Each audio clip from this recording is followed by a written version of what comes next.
the council-elect. All right, and we are on. We are on live. All politics are local. America's number one political hip-hop radio talk show. We are in the Disciples Hour. We got a full show. We've got the Disciples at 6. We've got different people who are still running for office at 7. We have got a candidate who's running for South Ward Council, Terrance Bankston, coming on at 7. We've got another council. We've got a congressional candidate coming on, Dr. Akil Khalfani. Khalfani is coming on at 6:20, and we've got. No, you mean 7:20. 7:20. I'm sorry, we got 7:20. Got my preacher folk mad. Get that straight. Get that straight. Get that straight. Absolutely. I'm rushing out of your time though. I'm trying to get this last one in, and we got and at 6:45 we have Dupré Kelly coming on, who's running as council person for the West Ward, and at 8 o'clock you've got the ACLU coming on talking about George Floyd. Yeah. We're going to start telling you to come on at 6:55 to do your announcements. How about that? Good. It is the Disciples. It is your show. It's on. Thank you so much, Brother Jonathan. Man, so good to see everybody here, everybody. Again, I see council.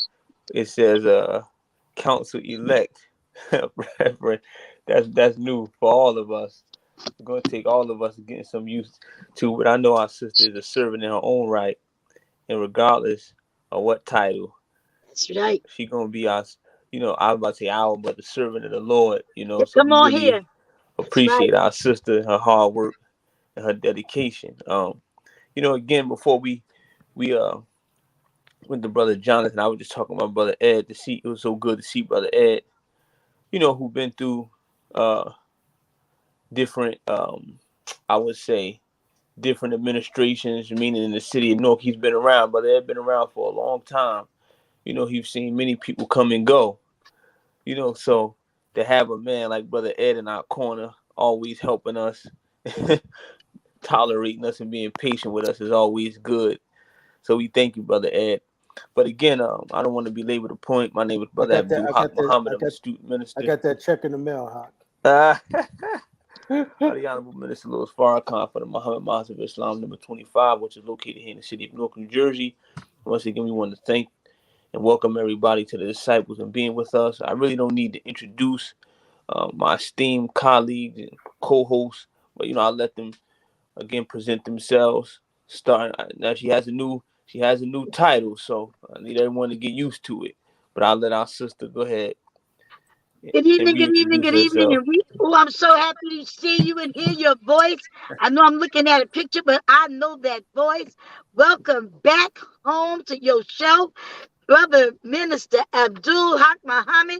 I know I'm supposed to be introducing me, but I'm just excited about you right now because we've been rolling, and you've been allowing us to do this thing. But brother, we ready for that fire because you've been going around speaking and traveling. So I'm excited that he's back, and along with my brother, Pastor in the Hood, Ali. Yes, we got some stuff tonight, but I know Brother Mr. Haq is going to set the road on fire, the airwaves on this welcome, as we welcome you to the best hip hop political station, WRNU, the number one hip hop station. Listen, my name is Reverend Louise Scott Roundtree, newly elected councilwoman at large. But as Minister Haq said, the title don't make me. I make the position, and I got the power for the position. So to God be the glory. We're going to continue to serve the people, no matter what title is bestowed upon us, minister, reverend, councilwoman, whatever it is. I'm here to serve and honored to be a part of the Disciples as I represent the Good Neighbor Baptist Church, still a little part of the Mayor's Office of Clergy Affairs, definitely the Newark Interfaith Alliance, and of course, all of you that are tuned in, but most especially the residents in the city of Newark. Well, grace and peace be unto you from God our Father and the Lord Jesus Christ. I'm Overseer Brian Ali, aka the Pastor in the Hood, Senior Pastor, New Psalmist Worship Center, located at 401 Avon Avenue, right here in the city of Newark in the South Ward. And it's good to be here Good to be back on number one hip hop political radio show in the world, and just good to see everybody and honor everybody and give grace to where grace is needed and give honor to where honor is needed. So we give God the praise and just glad to be alive. The bottom line is my grave is still empty, so I'm doing all right. Wonderful, brother Ali. It's always, again, good to see you and good to hear you.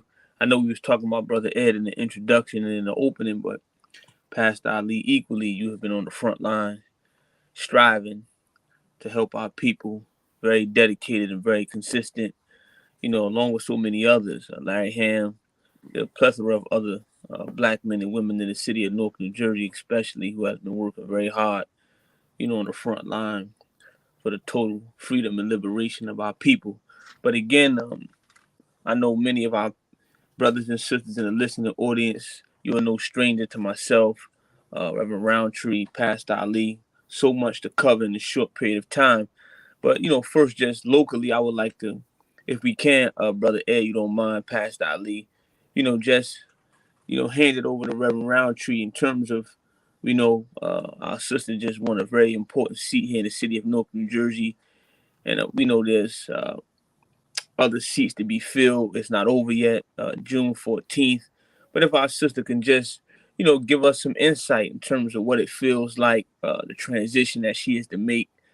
We know she's been the head of Interfaith Alliance in the city of Newark, New Jersey. But, our sister is, again, doing what she has always done. But if she can just, for a few minutes, if you don't mind, Reverend Roundtree, talk to us in terms of what it was like, your experience, what it feels like now, and what it is that you plan to do moving forward to help, the brothers and sisters of the city of Newark, New Jersey, and the surrounding areas. In truth, as we know, that you're definitely not local. Right. Well, Minister, let me be real clear. Some of the work that will be going with me to the third floor is work that should be being done on the third floor. We have been elected by the people. I was elected councilwoman at large, which people need to understand means that it's citywide. It's not just one ward. My work has to be in all the wards. Serving in 4 administrations, just a little history. I might be the only elected official that has worked for 4 mayors and then been elected to a position. Worked for 4 mayors, have seen what it's like on the outside to volunteer as a public servant in government, and then to be hired close to 18 years ago to be an employee in the mayor's in the administration. Now I'm moving into a legislation position as a legislator. The truth is, Minister Abdul Haq Muhammad, I will continue to do what I'm doing on the outside because that is what got me to where I am. Work that I'm doing, helping people, assisting families, still going to funerals. Someone called me Resolution Reading Roundtree. I think that what people don't understand is that you sort of downplay the needs of the people when you talk about someone, no matter how they went to serve them and no matter what level. People want to know that and I say this all the time, they don't care how much you know until they know how much you care. And the truth is, in this position as an elected official, I care. I care as continuing to be a public servant. They call us public politicians, but we're public servants. Tax dollars pay for the salaries we have. Tax dollars pay for our staff. So tax dollars pays for the entire city hall and all of the city hall employees. And so the truth is, we have to be, and I shouldn't say we, let me talk about me, because that's what you asked. So I intend to work along with my colleagues to make sure decisions that are made regarding legislation, regarding anything to do with the people of Newark, whether it's development, whether it's healthcare, whether it's education, whether it's economic development, whether it's job creation, all of these areas, I intend to work and make sure that whatever we push forward is in the best interest of the people. But let me be very clear. I've never seen Mayor Baraka make a decision or request anything that wasn't in the best interest of the people. So can't nobody do anything about where God is taking me or anyone else. If God has a destination for you, unless you get in your way, God's going to see it through. Unless you get in the way or allow someone else to predetermine where your destiny should be or going to be. So with that being said, I'm here to assist for sure, to push any agenda forward that's going to assist the residents of this city, assist our mayor, and truly assist improving the quality of life for Newark residents. I'm doing some things I'm planning right now. And they say don't always put all your stuff out on the table, because sometimes you put your stuff out on the table before you get it going. And before you know it, somebody grabbed you and made a mess of what you had already put a lot of planning into. So nothing that I'm going to do is not going to be made known public very soon. I'm going to do some things with women. I have this slogan that I've been using for my youth initiatives, which is preparation for the next generation. One thing we have not done, and we tried, but I don't think we put enough time into preparing who's behind us to take the mantle from us. You have pastors that have been pastoring for 60 years. You have government officials that have been sitting in seats for 45 years. And I'm not saying there's anything wrong with that, but when they decide to go, who can do what's necessary for the people? Who's aware of what the needs are for the people? I'm just saying, you know, this is something that's been on my heart for a good 15 years. So now God has put me in a position that where I can really, really start calling some core groups together, some elders in business and community and faith, and pull this together and start preparing. I mean, and you got to grab these young people like when they're in junior high, elementary almost. Now by high school, and I'm just putting this out there because this is something that's going to be dear to my heart, other than what I'm going to talk about with education and economic development. This is so key, because when you ask your little boys that have superhero figures who they want to be, and they've already watched Batman and they've already watched Iron Man, you know, at 4 years old, their superheroes are these characters. But the truth of the matter is, getting into their heads to really, really get them to understand, you know, that there are other people that you can look at and determine what you want to be besides being an action figure. That's okay. We don't take it away from the kids. It's okay for them to imagine. But if we're going to be forward thinking and people centric, as Patrick Council would say, then we have to think about what are we pouring into their minds to prepare them to be able to be the next councilwoman at large, without coming in having their own agenda, thinking that they can jump right into your seat but haven't been prepared. So that's really something that I want to do. Faith is very strong, and so the North Interfaith Alliance is a piece that I had incorporated. So that piece, a piece of that is going with me. Mayor's Office of Clergy Affairs is going to take care of that, whoever's in leadership there. So faith will always be a part. There will be a religious affairs piece in my office, and it'll be interfaith. So, you know, that's important. We have a senior citizen committee. There should be a religious affairs committee.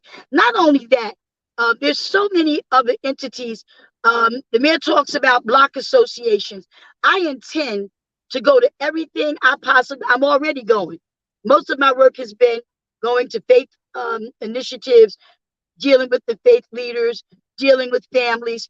I know there's going to be a couple of nights out the week, Minister, that I will be attending council meetings, which means I'll be stationary. I won't be able to move. I'll have to sit there and deal with whatever I need to deal with while I'm sitting in that seat, whether it's presenting legislation, passing legislation, voting, whatever it is. My assignment is in that seat. But then when I'm not in that seat, I plan to do exactly what I've been doing, with just a little bit more resources, a little bit more help, because I will have some individuals to help me, and they will all be assigned and doing what it's going to take to make that seat as councilwoman at large something that the people of Newark will be proud of and happy that they cast their vote for me. All right. Yes, man, All Reverend Roundtree. right. You know, and I think I pray that everyone in our listening audience can be patient with us. You know, again, as we congratulate our beloved sister and friend, you know, Thank and you. servant leader, Reverend Roundtree. She's been working very hard, and partners, Councilwoman elect Reverend Roundtree. You know, if we continue to, and I know you don't mind, but we definitely want to be respectful in terms of your new title, and we know that it doesn't mean anything to you, and it's not adding or taking away from you if we, you know, say Councilwoman elect, or if we don't, but we definitely want to be respectful, and we want you to know that we honor your leadership and your position, and we just want to thank you, and I think Thank you. you know, Pastor Ali and, and Brother Ed did not Yes. mind or consider it robbery for you to, you know, speak a few minutes or a few moments in Thank you. terms of your Thank future and moving forward and what that looks like for you. Again, um, everyone on this line can attest, and in the city can attest to your leadership, your concern, your care, your dedication, your passion, and your commitment to God first and foremost, and to the people of God. So again, we thank you, and we're here to help you in whichever way we can help. And we pray that God will continue to bless you and keep you, you know, in your trajectory and in your journey to continue to be his servant. So thank you again, Councilwoman elect Reverend Roundtree, you know, for those you. timely words. So we really appreciate you and we really love you sincerely, you know, for all that you have done and all that by God's grace you will continue to do. Um, you know, brother Ed, and I know there's so much to talk about. You got Texas, you got Buffalo. Um, again, we know that there's some seats, some vacancies still to be covered here in the city of Newark, New Right. Jersey. You know, in terms of a runoff on June 14th. You know, and we definitely want to get to those things. But I just want to go to Pastor Ali. Any thoughts in terms of locally, the local election, Pastor Ali? Again, you've been here in the city of Newark for a long time, working very hard with the residents, brothers and sisters here. So any thoughts? You know, you just want to share a few thoughts on Well, this I think past election. because Same for you, brother Ed. I believe that the will of God is going to be done. The will of God has been done. I shared with our councilwoman elect last night. She said, I don't fuss with her no more. I told her I don't have to fuss with her. All I do is look at her because I honor the seat she's in. I respect what God has, how God has elevated her. I respect what God has done through her. And I know she will continue to go higher. And what happens is what we lack in our community, especially among our people, is honor among one another. The scriptures tell us to give honor where honor is due. And so I don't call her, what I say to her in private will not be said in public because I honor her seat, I honor her position. You know, I used to call her different names, sweet names, but I have to remember and be mindful of where she's at now because her and I have a relationship for life. Still my big brother. But the fact of the matter is, you never know who's watching. That's And right. sometimes people may not know your relationship and they think they can be common with her if they see you being common with her. So the fact of the matter is, I'm excited about what God's going to do through her, in her, around her. And I'm excited that at least she talk about succession. At least she's concerned about the future. And I think that's the key. It is a problem when you've been there 60 years in whatever seat, whatever office, and you don't plan to build up somebody to come behind you. When Moses was taken, Joshua was able to step right in. But That's Joshua right. come on the scene. Joshua had been serving Moses for the longest, even with the disciples on the day of Pentecost, even though they was an unruly bunch, they were funny at times and they were learning. They were walking with the master for 3 years trying to get their act together. But the fact of the matter is, even after his greatest failure, no failure is permanent when you're dealing with God. God can always take an eraser and erase it out and put you on a new path. And Peter, after he had denied Jesus 3 times on the day of Pentecost, he came out ready. Once he got that fire on the inside, he came out with one of the best sermons ever spoken where 3,000 lives, 3,000 men changed their way of living, changed their way of walking, all behind what he spoke. So when you prepare for succession, I'm excited about not only where she's at, but who she's going to build up to come behind her. And I wish her nothing but the best. She know I'm here for her. Her pastor is my best friend, one of my best friends, and she know we go down. We go back through the years. I continue to pray for her father, and who's my man, you know, and it's just, she just didn't come on the scene. She was anointed for this, and now it's her season. Thank you, Pastor Ali. Brother Ed, I know we got Brother Zaid on. Brother Ed, and again, as the show say, all politics are local.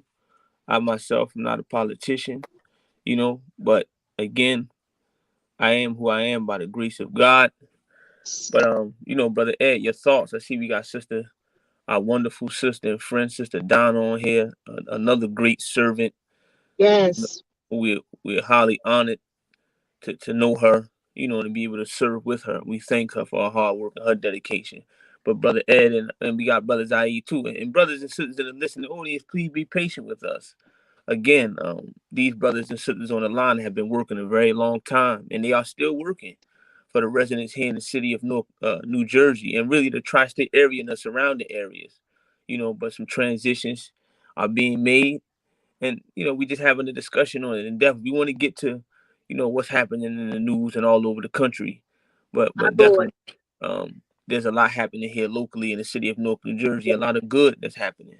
You know, so Brother Ed, Brother Zaid, if you don't mind, you know, just your thoughts on this latest election, what has happened, some of the victories, you know, some of the challenges. What are your thoughts? The low turnout rate in terms of the voting, just in general.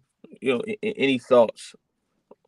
Well, I think that for me, obviously, first off, let me just say, I think there's a scripture somewhere that said that in the Bible where it says, "I've never seen the righteous forsaken." No, See, he's begging bread.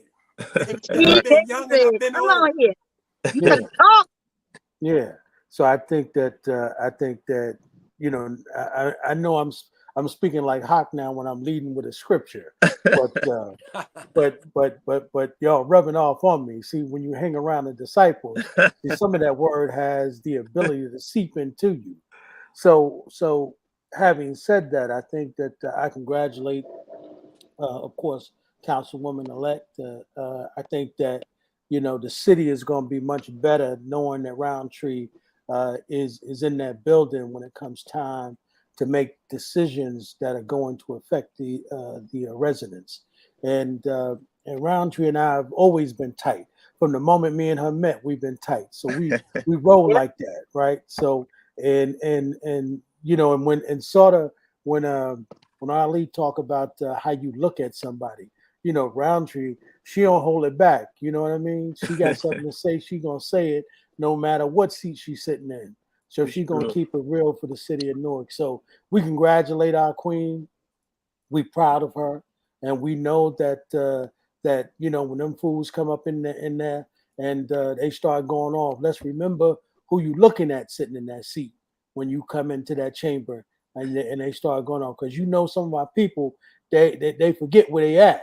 Well, don't y'all forget who Roundtree is, right? Because she ran them streets with y'all. So and she's still running them streets. So let's don't get that twisted. But in terms of the election in general, I think that we want to congratulate our mayor, right? You know, we want to congratulate the mayor for winning 3 times.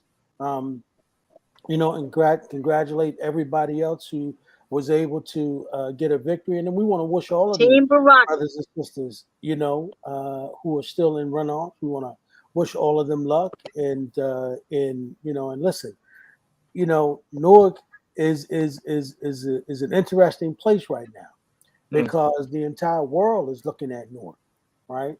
And everybody know what's up for grabs, you know. I mean, when you got major movie studios looking at coming to the city and want to build a studio like that, yeah, coming, right? So multi-facility. Yeah, and so when you see that, you know, everybody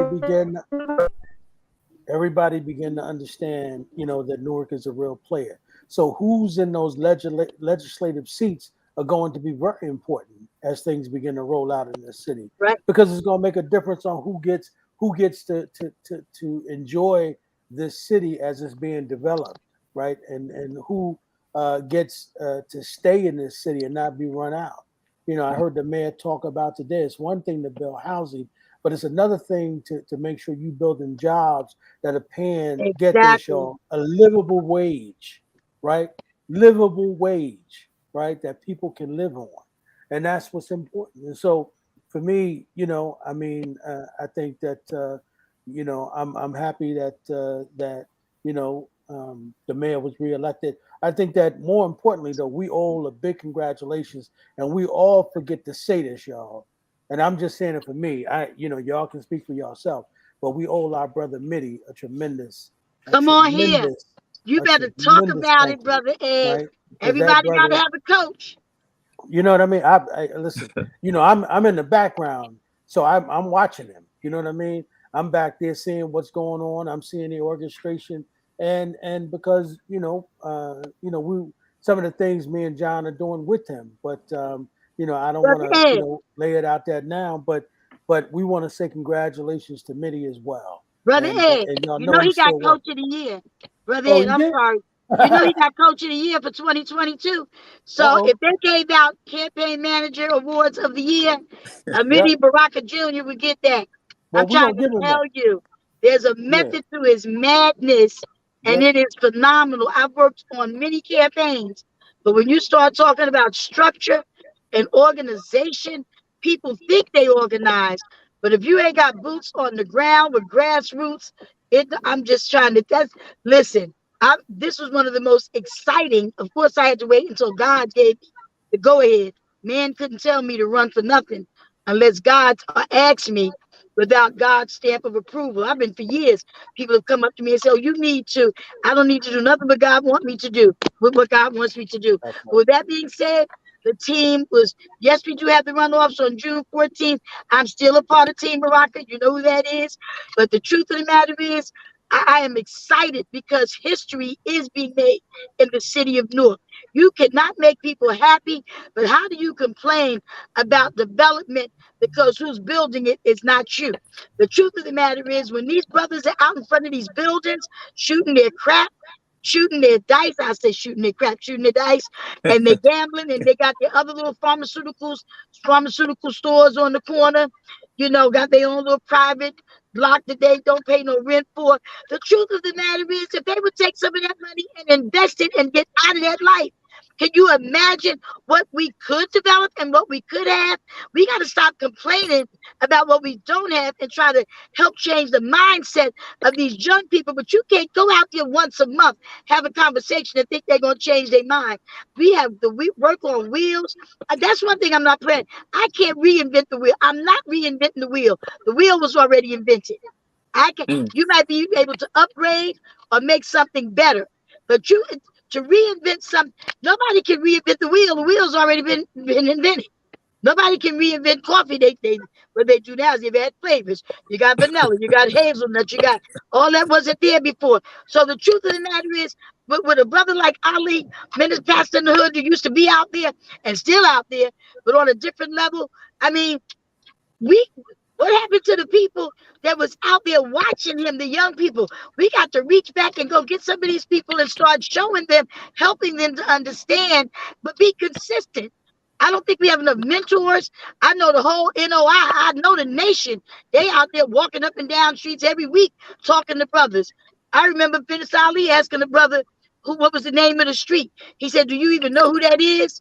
You know, I mean, you standing on a corner with somebody else's name on it, and you don't even know who the brother's name is.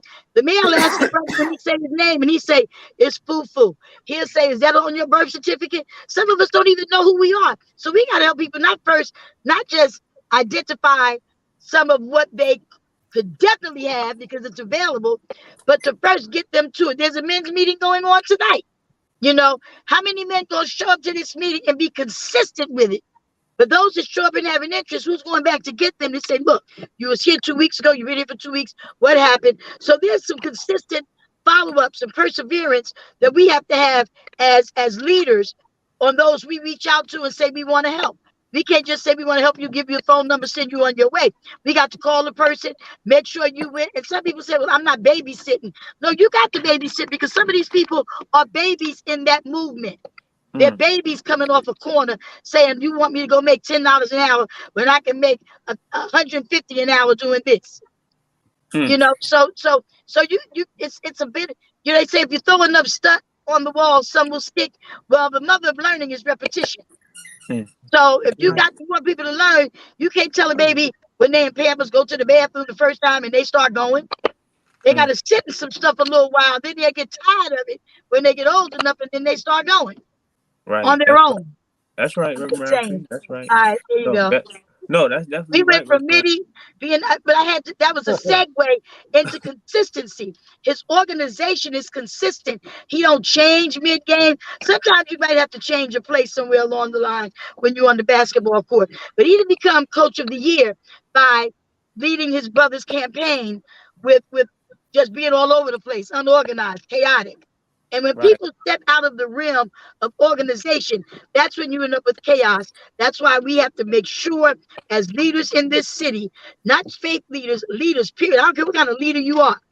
Good leaders create other leaders. They don't tear down leaders.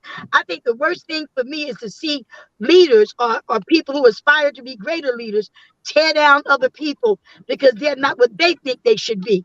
If you want to be a great leader, stay off somebody else's back. Talk about what you're going to do to make it better for the people, as opposed to coming after our people, my people, your people, the people, period. Point blank. All right, that's it. That's enough. God does everything decent and in order. It has to be an order. Yes, sir. Decent and in order. That's right. Thank you so much, Reverend Roundtree.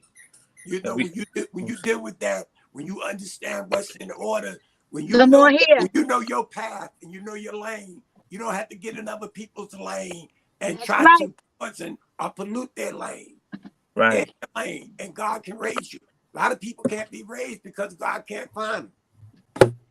Right. That's right. That's right. Pastor Ali again. I know we got Sister Don on, Brother Zaid. You know, any thoughts? But again, I know some of you listening. I want to hear. I certainly want to hear what Donna says, because Donna is somebody who's actually been in the shoes, been there, of Roundtree that's walking into, and they sir. Be talking to each other more regular now, and helpmates to each other. So let's hear from me. I'm ready to call her too. Yes. She's gonna text you all hours in the night anyway. That's right. You know, when I got the first flyer and I seen Councilwoman-elect Roundtree's picture as a candidate, I had to double look at it. I was like, wow. So I knew everything else after that was going to fall in place in terms of victory. Councilwoman-elect, you said in the beginning, the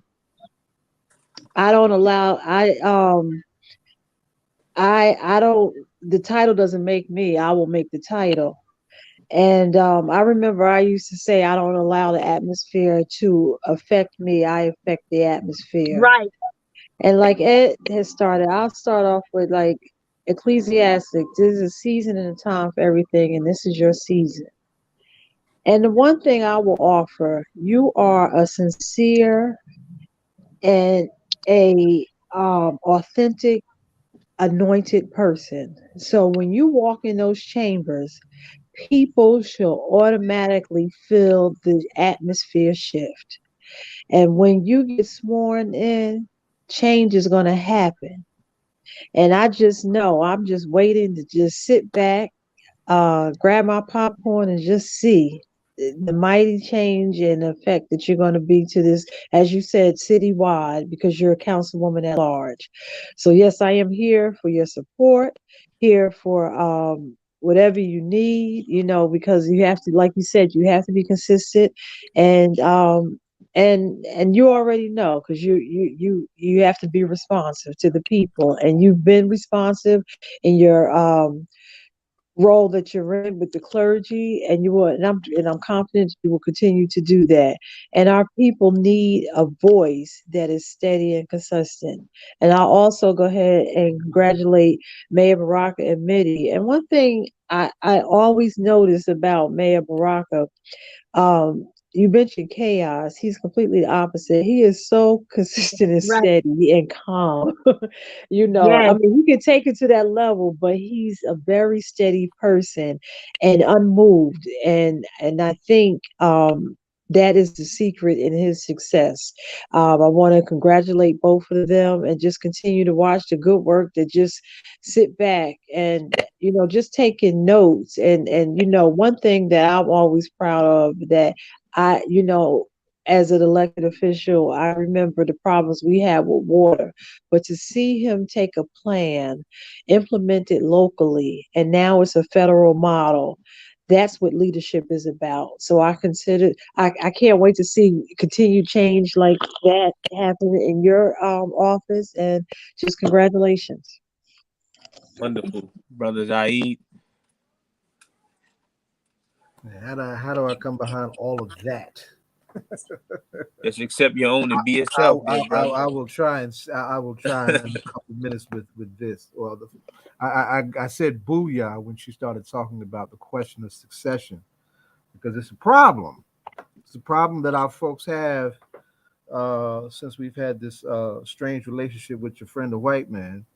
But staying around so long and having our little moments of leadership, making them about us and not about the people. It's a problem we have in Africa. It's a problem we have here. So somebody just walking in the door already talking about what's coming behind her was huge, right? I remember when I retired from the New Black Panther Party, folks were like, why?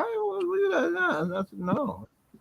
You have to make room for others to come in and grow. Right. I had no intention to come in to a post like that and then being it that long. I came in with the intention of just being there for a season or two to help the late great Khalid Abdul Muhammad train a new generation of troops, because that's what he asked me to do. The need was a bit more than meets the eye when I came in, so that's why I stayed so long. But I was not going to stay any longer than I needed to, because you have to allow people to come in and grow. And sometimes it's just time to move on, and it's good to know when it is that time, right? Question of consistency also engenders something that's important. And Hawk, you understand exactly what I'm about to say. Question of consistency does not just engender presence, also engenders discipline. Discipline. See, the Muslim is known for his or her discipline among many things too. So question of discipline is hugely important in the consistency of our presence. But more than all of that, right, as we elevate this queen, my bold, proud little sister, right, to as an anointed person into this post, right. That's the this is a spirit world driven somebody connected unabashedly to principles, right? And walking into a den that is reeks of the devil and evil and oppression and dirty tricks and all of that, Bravo. right? So one, we need principled people in those spaces, so the toxicity that comes at those spaces doesn't find us on the short end of the stick. And at the same time, we need the strength of her principle, right, to help drive the work, elevate the work, detoxify the space as much as possible. And that same tension, right, will probably be the light that will tell her, just as this is the time to come, this may also be the time to go. And then we've also, I should understand this, our little sister is not the first female pastor to step into a place like this. We had Mamie Bridgeforth in the West Ward a little while ago. I remember Sister Mamie, right? So this is there's nothing out of place about her coming into this position because of her place as clergy among us. Comes from a community-based, committed place of clergy, and that's what we need. right? We don't need folks hiding behind, the doors of their respective houses of worship and afraid to engage their community. We need folks who understand the question of engagement and commitment with the highest level of principles. So with all that, we have our little sisters back. I wish, when she popped, I said, I wish I was like 10 years younger. I would try and figure out. You know what? Stop it. Yes, sir. We're very proud. I'm very proud of this queen. We're very proud of what she's becoming a part of, right? And in a very simple and very basic and very committed way, we got her back. Thank you, guys. Got her back. And let's honor. Well, I'll shut up here, right? She ain't no kid off the block with a big heart. I'm a kid from the block. A kid from the block that comes from a family tradition, right? The Roundtree name is one of our legendary, long-standing. Wait a minute! Don't leave out Scott now. Y'all right? not all of that. Bring it all in. That's right. All I got to do mama and daddy, honey. Yes. Both of my parents was. My father was. Listen, because we don't know our history in this city, and as soon as someone transitions, I give them about a good year before people forget about them, unless someone keeps their name going in some type of event. So my father was one of the first ward organizers. He worked for places probably you don't even remember named Teen. He worked around when he started in community. When he started working in the community, there were things called, and I heard Dupré Kelly mention it, area boards, UCC, United Community Corporation. Back then was one of the biggest anti-poverty agencies with George Richardson and all these other people. I got my foundation from people like Kitty Taylor, Louise Epperson, Queenie James. People when I was 2 or 3 years old, they had me sitting on their lap, but I was listening to them, not knowing that one day all that stuff would come back for us to. So because of legacy and because of history not being passed on, like we know the kids coming up today gonna think that we always wore masks. Some kids were born when Obama got elected gonna think that we always could get a black president. They not gonna know how many years it took, how many how many people lives were shed. They're not. Some children are not gonna know that. And I remember talking to my son about Roots, and he couldn't even watch it for the first hour because just to see something that was done to our people or the people. Because they're not just our people, they are humankind, they are humanity, and we all come from Mother Africa. So ain't no our people, it's the people. And so with that being said, there's so much, as you say, Baba Zaid, about that what's coming behind me. I know what was before me. That's just as important. So since I know what was before me, I know what I'm coming behind. And if I can't be better than what's before me, then what prepared me, work was really not, it was in vain. And I'm not going to let that happen. I'm not going to let the women that came before me that fought for senior rights, that fought for our youth and better education, that fought for better housing. I'm not going to let what Amiri Baraka years ago trying to raise the consciousness of the people, trying to build Kawaii Towers and had to go through that, I remember, listen, the imperiality stuff, I read about, I went and pulled out stuff and read on my own because I was too young. But I'm not going to let all of that was before me be in vain, and now I'm aware, and my consciousness is what it is. Remember, Rocker's not where he is by accident. This is all God designed. I don't care what nobody said. We the people can think we voted a pastor in, but the truth of the matter is, if God wanted him there, he was going to be there and move on the hearts of the people to do it. Thank you so much. That's the same way I feel. Councilwoman elect, you're right on time, but you just said something that just had a thought. Like Minister Hawk, you said there's so much going on that we would never have enough time to talk about. But you said you would never disappoint the women who have paved the way for you. And it's ironic that you say that, because that was my thought today. We know that there's going to be a Supreme Court decision coming down regarding Roe versus Wade. Yes. And knowing that there's going to be a woman that signs in favor of that change, That is crazy. it's, and knowing that the women who fought so hard that are behind us, my heart is so heavy, because the work that the women have done to open doors so that we can have the liberties as women that we have today. I tell you, I don't know. Woman, let me say this. I don't know. I'm just. Listen, I'm not. You know what? I don't get. I don't.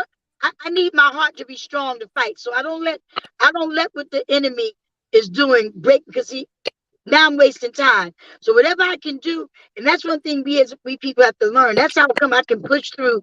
I was able to push through a campaign while my father was laying with a stroke. He had a stroke. I was saying that before April 8th. But people are like, oh, you need to be. I was there. Watch this. Every chance I got, I was with him every day. If it wasn't but for 20 minutes, I saw my father every day, made sure they was doing what they supposed to do. And he got a wife. She was there. Took care of my dad. But the truth is, I needed to do what I had to do for the people. So I feel that way about this issue with Roe versus Wade. Do you mean to tell me that you're going to now make decisions as a government? Now, I know what God says, so we're not going to make this a religious personal thing, but we got to make it a personal thing. People, God didn't even mess with our will. God said, it's your choice. I can tell you what you should and should not do by the word that was inspired, written by me. God written word, inspired by God, the Bible, the Quran. But to me, to have man make the decision as to what I can do with my body, and like you said, for all of these people that have gone on before us to fight for this, so now who's going to come behind them to say, are you kidding me? Are you really, really kidding me? Is this real? I think it's horrific. I think it's atrocious. I think it's a terrible. Well, listen, many decisions have been made by the enemy that some of us didn't bring enough numbers to make a difference. Because we good talkers. We real good talkers. Oh, we could talk. We good funeral goers. Oh, we can show up for funerals. But when it comes time to show up for the real fight, I have to commend, and I will continue to commend. And I'll listen, the Honorable Minister Louis Farrakhan for the Million Man March. And I must commend Frederica Bay on the women in support of. Oh my God. Because without incident, at least none that we knew of, they were able to bring those men together. What happened after? And that's where. So this is where we are with Roe versus Wade. They got busy. Absolutely. Absolutely. And that's what we have to do when these laws are presented, that we know. We still fighting for the CCRB. Right. Because they don't want us to have rights. They tried to suppress this last election. Lord Jesus, don't let me get started on that. Let me back up. That's the place we need to go to, though. God set up for if I get started, what I can see, and this is one other thing I don't do, Brother Ed, Minister Hawk, and Donna and Diane. I don't talk about what I heard, because I don't like I heard. I was just telling somebody today, if somebody come to me and say, have you heard? I say, no, and I don't want you to tell me. Because see, if it's something you heard, that means you wasn't there. So I don't do that. But I know what I experienced on election day. And I think it was horrible that you call residents the night before an election to tell them that their voting site has changed. Then they get to the voting site, those that decided to come out, and they were not handicap accessible. And you had all these issues with people not being able to vote. So now here in New Jersey, we better watch very closely, because this was Essex County and Newark. I don't know where else it happened. That's I know right. It happened. It wasn't in Mississippi. It wasn't in Texas. Wasn't in Alabama. It was in Newark, New Jersey, where I was catching people walking out of polls, disgusted and frustrated, and I had to walk them back in and say, this is your district, you can do a provision. I had a poll worker tell me that she was told by a poll worker that they couldn't do provisionals or something. She said crazy, And I had to call an attorney. We have to know our rights. We have to educate our people that are working, not poll worker. Yeah, it was not a poll worker. She was a board worker. She was actually working for the county, telling people. I just, and I'm not going to say the location because I'm not going to put nobody on blast like that. But we as a people better watch what's right in our own backyard. That's I know right. we know what's going on in Buffalo. We got these crazies running, and one pastor said, somebody was saying, well, mental illness is real. She said this was no because everybody got their own view. She said this ain't mental illness. This was just plain right racism, cruelty, and he's nothing but a murderer. That's what she said. Listen, I don't know the kid. All I know is it was wrong. And one of them killed black folk and the other killed a bunch of innocent babies. So with that being said, we have to really, really, I went in ShopRite, never even thought. This was just the other night, 11 o'clock at night. I'm in ShopRite, walked out, got in my car and said, you know what, I walked through this whole store and not once had a thought about somebody could have been in there with a gun. Because you don't think like that. You don't think Exactly. when you go to the supermarket. I got in my car and it wasn't until I got in my car and said, oh my God, I just went there and shopped for 20 minutes. I didn't even look over my shoulder because that's not what you're thinking. Right. So we got all of these things going on in the world, and right here in your own backyard, they're trying to suppress the vote or steal the election. I don't know what to call it because I don't know what to call it. I don't know what they was trying to do. I think it was inconveniencing folk. I think it was terrible. Now I don't know what kind of backlash gonna come for me for this, but it's a fact. And when you speak the truth, And Councilwoman elect, again, like Brother Zaid said, that wasn't a call you got from Birmingham. That happened right here in Newark, New Jersey, huh? oh, I was there. I went to some sites and was like, what's going on? You know, so Reverend Roundtree and everyone that's on the line, we can't never forget that our ancestors used to call New Jersey the Georgia of the North. That's what you come on, teach now. And we can never forget that. We can They never say forget the that. And the new generation called it Soprano State because it's corrupt as hell. Right. And we can never forget that, New Jersey was one of the last northern states to abolish slavery. So again, we must always look at what's happening from a historical context and through the totality of the circumstance.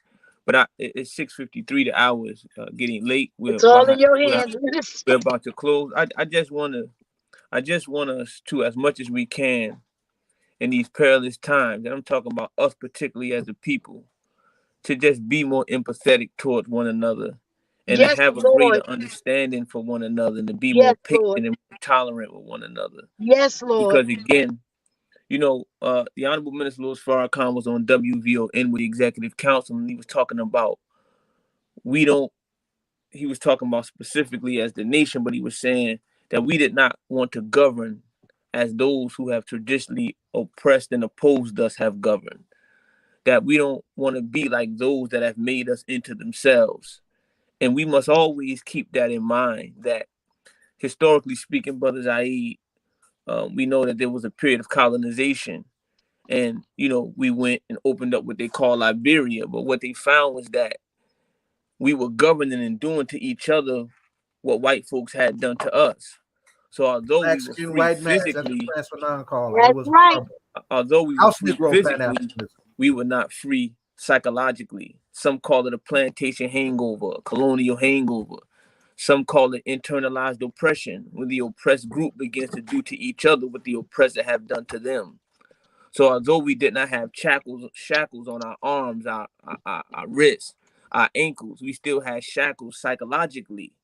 So although it may appear that many of us are now affluent, or some of us are affluent, or it seems as if we have made great strides and great progress, and in some cases we have, physically, but psychologically, mentally, and emotionally, we still have a plantation mentality. And I'll close on this, that, when we were on the plantation, the master oftentimes would have a driver, and this driver would be maybe a slave that was articulate, maybe he was lighter, he was what they quote unquote fairer skin, and he would use that slave to drive the rest of the slaves, and he would reward this driver with certain perks. He may get to wear the boots, he may get to wear a watch, he may would get to have 2 or 3 women, he would get him perks. Make it plain, son. And in some instances, our politicians have been like that. Mm-hmm. They've been a driver for the plantation or the plantation master, not there to really free. And sometimes the driver would stand in between the master's whip and the slave being whipped. You understand? He would be like a buffer. He really would not be there to free the slave, but to make the slave more manageable. And this has been a reality in our history. And again, as the Honorable Elijah Muhammad taught us, that history is all of our studies, the most attractive and best qualified to reward our research. So if we don't know what was, we can't know what is, and we'll be ill prepared for what is yet to come. So I'm saying that when you look at us, we always have to look at the historical context of our condition here in this country and what we've been through. So again, I'm going to my first point. Let us be more patient with one another, more empathetic with one another. I may disagree with Reverend Roundtree, but let's not let our disagreement become vitriolic, where we become vicious and we become low down. My disagreement is not to hurt her, but it's to raise her consciousness. My disagreement with Brother Ali is not to hurt him, but it's to raise his consciousness. I hope his disagreement with me is not to hurt me, but to raise my conscience, that I may be better and that I may be able to see from his perspective, not because I want to crush him. So the Honorable Minister Louis Farrakhan has always said to us when we are engaging in dialogue with our people, he said, yeah, you may win an argument, but you lose the soul. He said, I win the argument and win the soul. Meaning that me and Sister Donna could be going back and forth, but in our going back and forth, am I hurting Sister Donna's self-esteem? Am I trying to crush her as a human being and as an individual? Or am I having a dialogue with her because I'm trying to raise her and elevate her? Because really, I love her. So the discussion is not to hurt, but it's I want to raise you to where I am or to see what I see. And we have to look at our motive. Our motive when we are dialoguing and we are conversing and we are conversating and we are talking and we are hashing over a point. So I just want to say that to us, brothers and sisters, that we got to have more than a conditional regard for one another. See, if it's going to be protect and respect the Black woman, it has to be that across the board. It can't be only that when Reverend Roundtree agrees with me. But when she disagrees with me, now I'm going to call her all type of names. She did. See, if it's respect and protect, it has to be that across the board. And I see that too many times with those of us who claim to be conscious, who claim to be revolutionary, who claim to be, man, on the cutting edge of knowledge, that we'll say protect and respect the Black woman. But if Sister Donna takes a position I don't like, then I get low down and nasty with Sister Donna. It can't be that. I have to respect her humanity. I got to respect Brother Ed's humanity, even if I don't agree with his position. I got to respect your humanity, brothers. I don't agree with your position, brother, but guess what? You are a human being. And I have to respect your humanity. And in our dialogue or in our disagreement, I want to keep your humanity intact. You are not an animal, and I don't want to talk to you or treat you as if you are that. So I just wanted to say that to us, brothers and sisters, as we move forward in these times of these currents and these tides of change, that let's be mindful of ourselves and of one another and what we all have been through and what we're going through. And let's be empathetic with one another. Let me try to understand Sister Donna and where she's coming from and her. Let me put myself in her shoes. And until we're able to do that, then we'll always be at odds. We'll never truly be able to see all that we could see, So I just wanted to say that at 6:59. I know Brother Jonathan said we got a hard hour. I really apologize. I ain't want to be disrespectful at the time.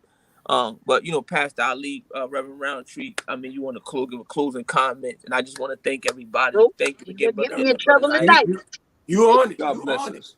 Love thy neighbors. You love That was a powerful close. Men will know That was a close right there. that you love one another. That's it. And what I'm going to say is our next segment is not here yet, so you actually We got another minute. Look how God work. Look how God work, brother John. Look at it. Right. So the time was needed. Now, you know they're gonna turn that minute into 15, and I'm gonna laugh. Yeah, No, let we're me not think either.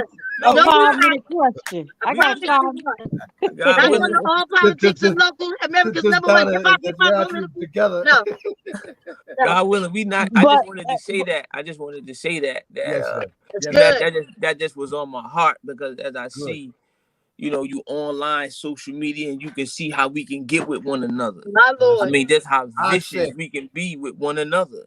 And we supposed to be revolutionary. We supposed to be, you know, lovers of our people, the Right. advancement of our people. But it can't be that only on a conditional basis. That's Only right. when you agree with me, or when you see it how I see it, that's the only way I can respect you. Then how revolutionary are you? You understand? If now when we don't see the same, then the hell with you. No, we all have value, and we all see from different perspectives and different Exactly. views. And we have to be able to be patient with one another, again, and tolerate one another, because there's entirely too much distrust among us as a people. You know, we trust Disrespect. everyone but ourselves. So there's a lot that we have to work on internally. You know, and I pray that God will continue to bless us, Reverend Roundtree, Pastor Yeah. Ali, Brother Ed, Brothers I8, to be those voices of reason, you know, in a time where it seems like the pressure of a fallen world and society is really causing so many of our people to crack, you know, under this pressure. But we actually do have our guest here. Okay. All right. Thank you. Thank you so much. Peace, Brother Thank you Ed. so much. Peace Thank and you, love. Untitled. and everybody, as you leave, just remember we got work to do. Election June 7th and June 14th. We got 14th. 2 That's weeks right. of work. So everybody prepare to vote for 2 straight weeks, June 7th and June 14th. Love y'all. All right. Peace. Love you. Peace. All right. Thank you. Thank you so much. That is All Politics So Local, America's number one political hip hop radio talk show. We were talking about elections. We have elections coming up, and we are honored to have our first guest tonight for the. I think Terrance Bankston. Hey man, you got the music playing in the background, I hear. So man, the welcome. Terrance Bankston is running for South Ward councilperson. Welcome to All Politics Are Local. We are glad and honored to have you. We know that you are in a tough race, but as we know on All Politics Are Local, we are always about making sure that we fully give all candidates the opportunity to have great civic discourse, and we want to make sure that all the candidates get a chance to have their voices heard. So welcome, Mr. Bankston. Are you there? Hi, yes. If the background music is too loud, I can step out. You let me know. Actually, right now it's good. Okay, when perfect. the first minute was a little loud, but right now it's good. Okay. Right, so you've been on our show before. We had you on before, and we were glad that you are back. Congratulations for making it to the runoff election in the South Ward. We know that was difficult because there were a lot of different candidates. But we are going to jump right into it. We've got you on for a few minutes right now. So my first question to you is this, and it's going to be a question that we want to try to ask in this one, questions that can really push the candidate. So the first question that we have for you is this. What is there? You are running against, you are not the mayor's pick, right? You are running against the mayor's slate. What parts of the mayor's agenda do you most support? And what will you push back against specifically for the South Ward, right? Like what is there? There's a very popular mayor. There are a lot of different policies that are popular. Which ones do you support? And which ones are you going to push? Which one especially would you push back on? Well, let me just start with this. I'm not going in with an axe to grind against the mayor or anybody. And I think that that's a narrative that the media and a few others, it's not in regards to me, but it's in regards to how we view our government and our government structure. The idea that we can even start, and I do understand that these are questions that was posed by the other candidate, but the idea that we can start an interview like this with the fact that the mayor has made a choice is this not to you. This is just my response to it. I'm sorry. A point of clarification. Like, I ask a lot of different people, but these are not like their questions. They're always as okay. I'm sorry. It was filtered to me that way, so that's why I prior to this thing. But at any rate, the idea of the question, I'm just saying, against the structure of our government. The mayor should not choose a council person. I'm not running to be a mayor's aide. I'm not even running to be a director under the administration. I'm running to be the South Ward council person. And so the mayor may have a preference, but this idea that the mayor should choose in this structure of government who our council people are, again, it's 2 points that come to mind to that. Where has that gotten you in the past 8 years in the South Ward? Where has that gotten you in the past 8 years in the West Ward? Versus to my main point that the people should choose their ward council person or their council people. That idea of checks and balances. When the founding fathers founded our government altogether, they fought a lot, but they fought for the best interests of the people, not of their political camp or their political supporters. But there's many. Mr. Bankston, I don't want to cut you off. I just want you to hear what Jonathan said. He just simply asked, you were not on the mayor's slate. With that being said, what part of the mayor's agenda are you in support of, and what part will you push back, and what are your thoughts for the South Ward? So not so much about him picking you, but just about his agenda. What are you supportive of, and what is the difference, basically? Ms. Donna, thank you for taking the time to explain that. I definitely understood the question. This is how I'm choosing to answer it before I get to the point of what agenda items. I think it's important to put things in context, because otherwise we imply to people that who the mayor chooses is who we should go with. So that's my way in preference to answer the question. But some of his agenda items, I think the Newark movement for economics, I made notes on this, and I spoke to some of these things in the previous debate. I think that that's a good idea. I think the Newark People's Assembly, I like the idea of that. But the Newark People's Assembly should be controlled, for example. So meaning there's some things that can be tweaked, and these are advisements to the mayor, because I will have a council office to run. My office will not be run from the mayor's office. It's about collaboration, not control. And so the Newark People's Assembly, I just think that it should be run by people, not necessarily people who work in City Hall or work for the mayor. If we're going to go with the actual concept and where that whole idea came from. The Newark Anti-Violence Coalition, definitely, I think one of these staple examples when I speak for the South Ward, the great work that they do, not just in the ward, but also in around the city, in the West Ward as well. But obviously we are speaking to the South Ward. His June 2021 2-year economic recovery plan, I stated back at the the first and only debate that we've been allowed to have, that is one of the programs I think was a great idea, but we are looking for the meat and the substance. We're looking for the mayor to come around and tell us about this plan more in detail. But the idea of what presented, I definitely like and will want to support that. The inclusionary zoning, I also touched on this before. I think that it's an excellent and sophisticated piece of legislation. I just think it has some loopholes that the legislative branch needed to step in and speak out for, particularly when we're dealing with a shortage of 3,000 plus affordable housing units in the South Ward alone, and 15,000, I believe, citywide. The mobile job fair, I love that initiative, bringing the services to the people. I love it, not just because this mayor has done it, but this is not something that is, in fact, new, but something I want to support. This is something that we also did when I was the director of constituent affairs. I'm a big supporter of bringing resources to the community. And so I definitely would want to support the mayor, and also not just offer jobs through that mobile unit, but some career opportunities as well.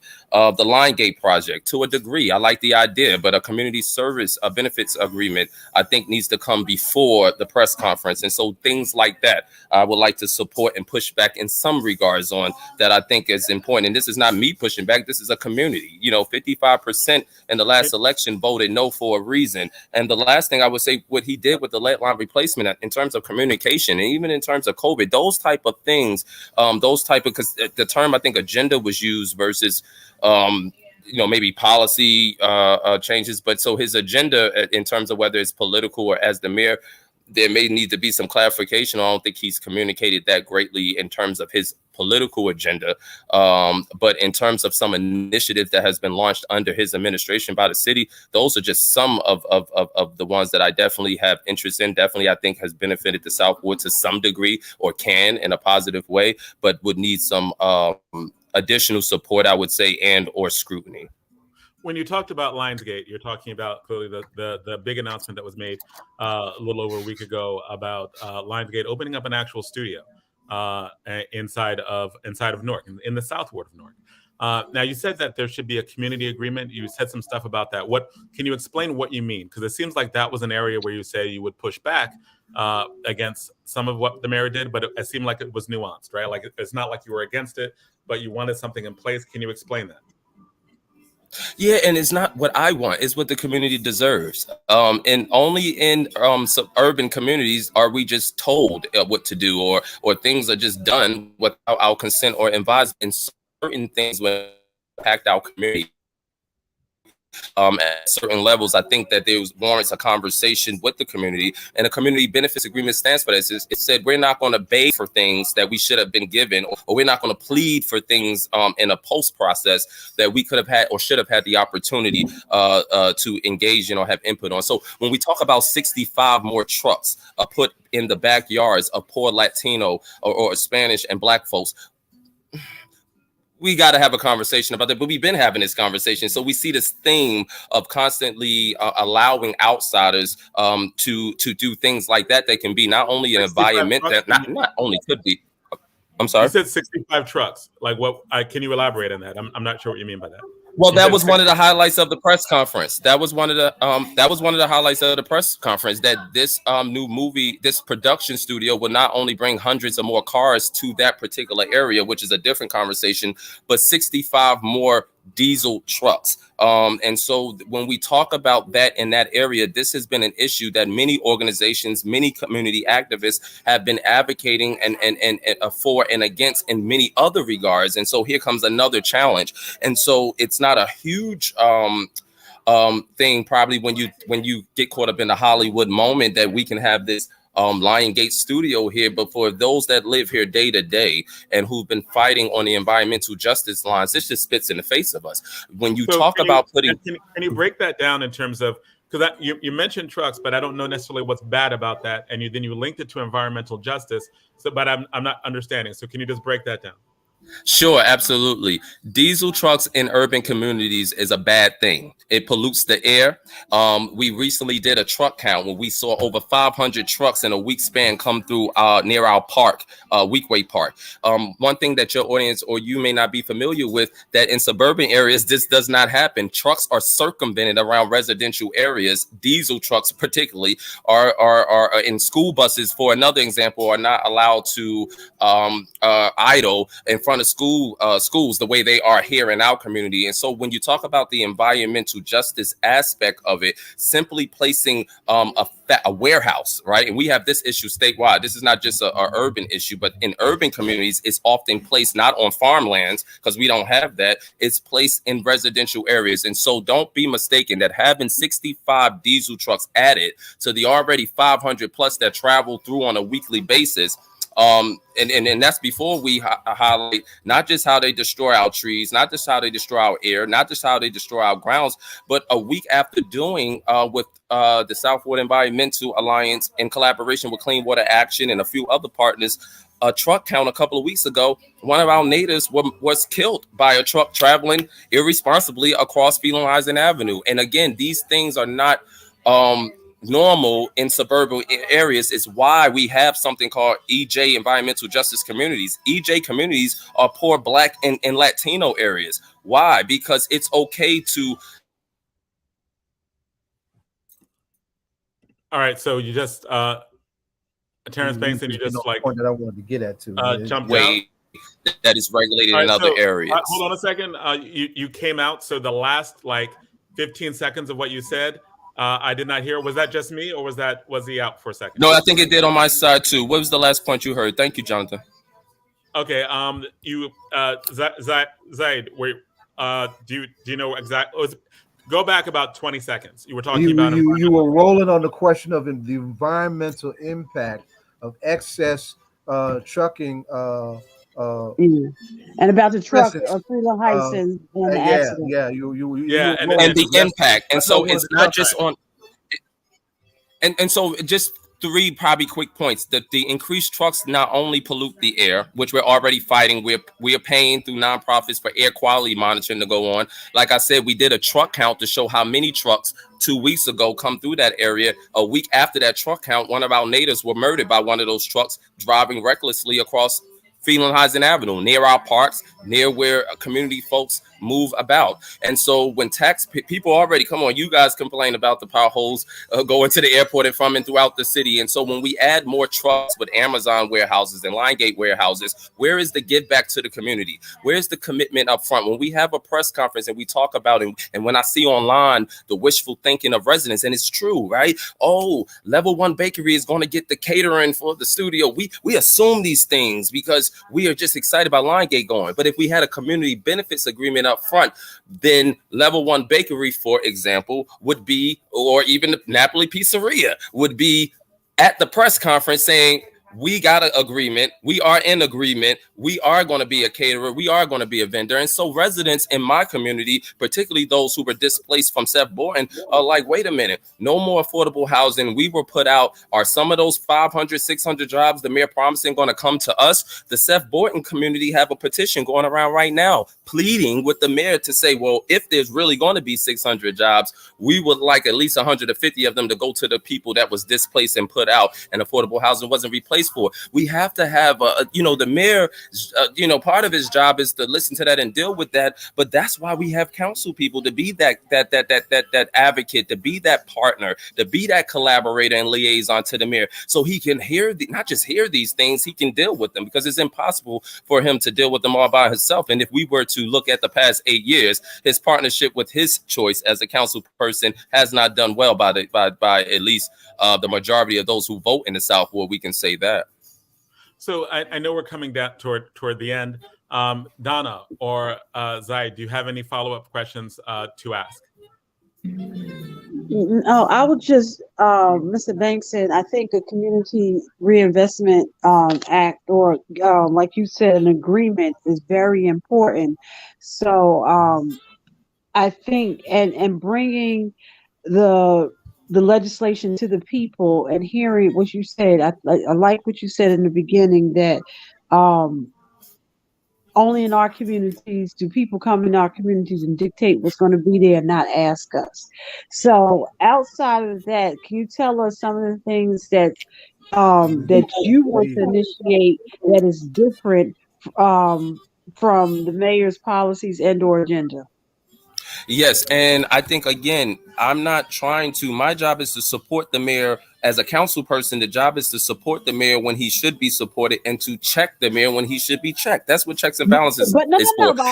No, I'm not, and no, yeah, I hear you. It's just, I'm talking to, forgive me, I'm not just answering. I realize that I'm talking to your audience too. So I sometimes I may start off of the phrasing of the question to set the tone of how I'm gonna answer it. So please correct me if I don't answer your question completely, but also know sometimes my phrasing is to also put it into perspective for the audience, that my perspective just starts differently. There, I need to support the agenda of the mayor when it needs to be supported, but the mayor needs to be more clear about that. But bigger than that, our next South Ward councilman needs a plan to lead as the South Ward councilman, not as someone who's supposed to be there and just go along to get along with whatever the mayor says. And so I just don't want the audience to be confused by that. Not that anyone that any of you as the interviewers may have that confused. I think I'm almost certain that you all have that totally in understanding, but most residents, most viewers, or enough of them don't necessarily understand our government structure and how that works. And so Again, I want to be supportive of the mayor's agenda, but we got to be honest. The mayor has presented a lot of things a part of his agenda as a headline, and there hasn't been deliverables. So we're not going to go there. And again, I'm not running for mayor, I'm running for council, but I understand the difference too.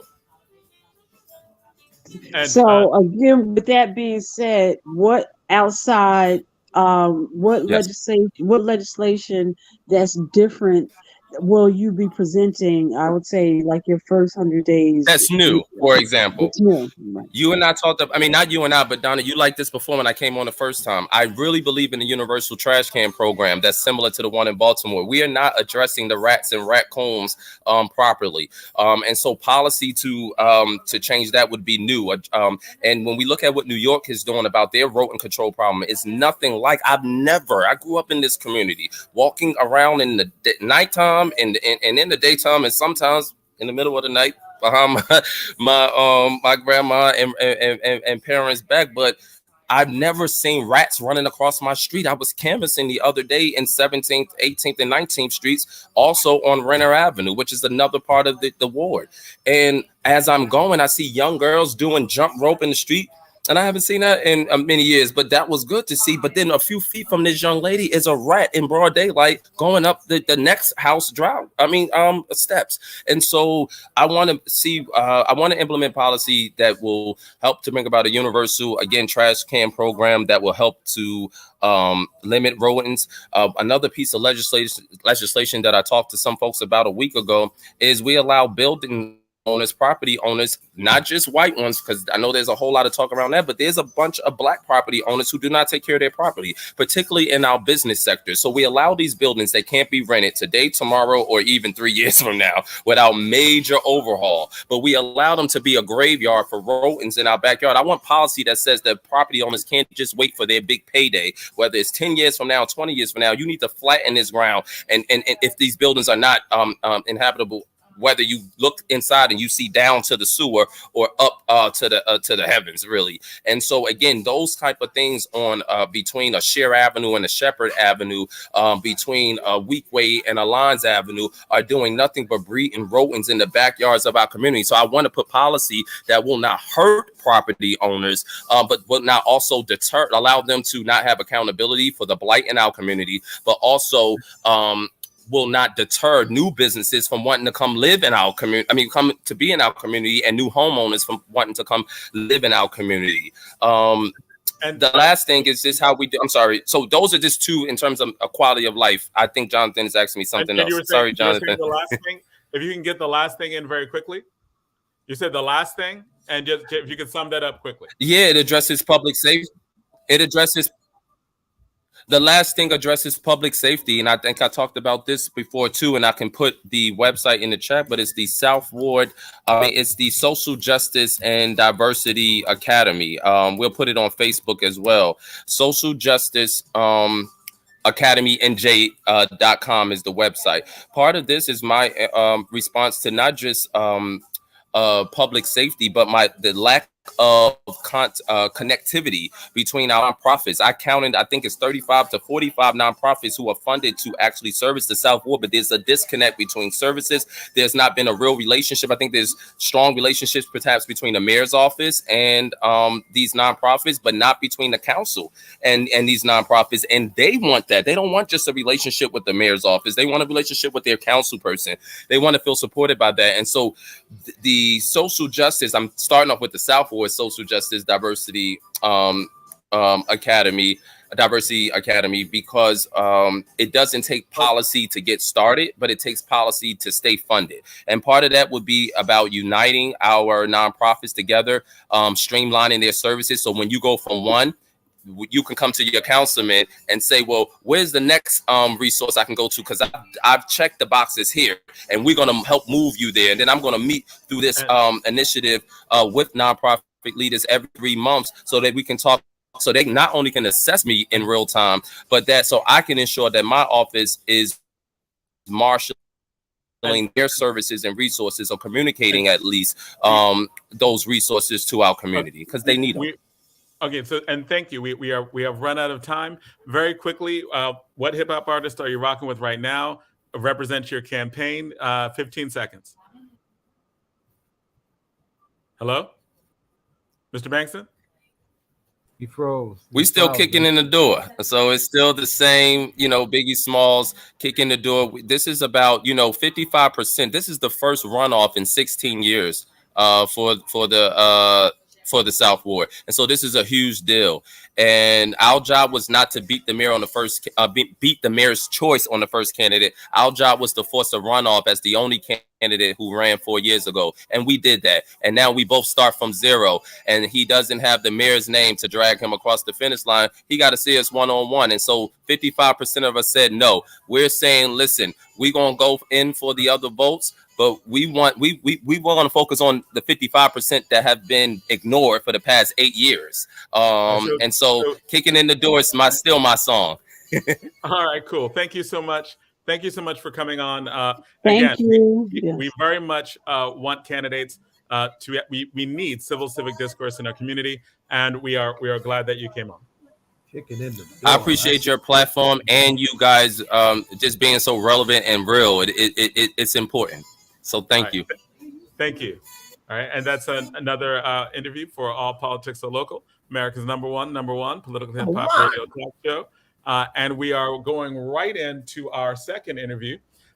We have Akil Khalfani, who is running for the 10th Ward Congressman.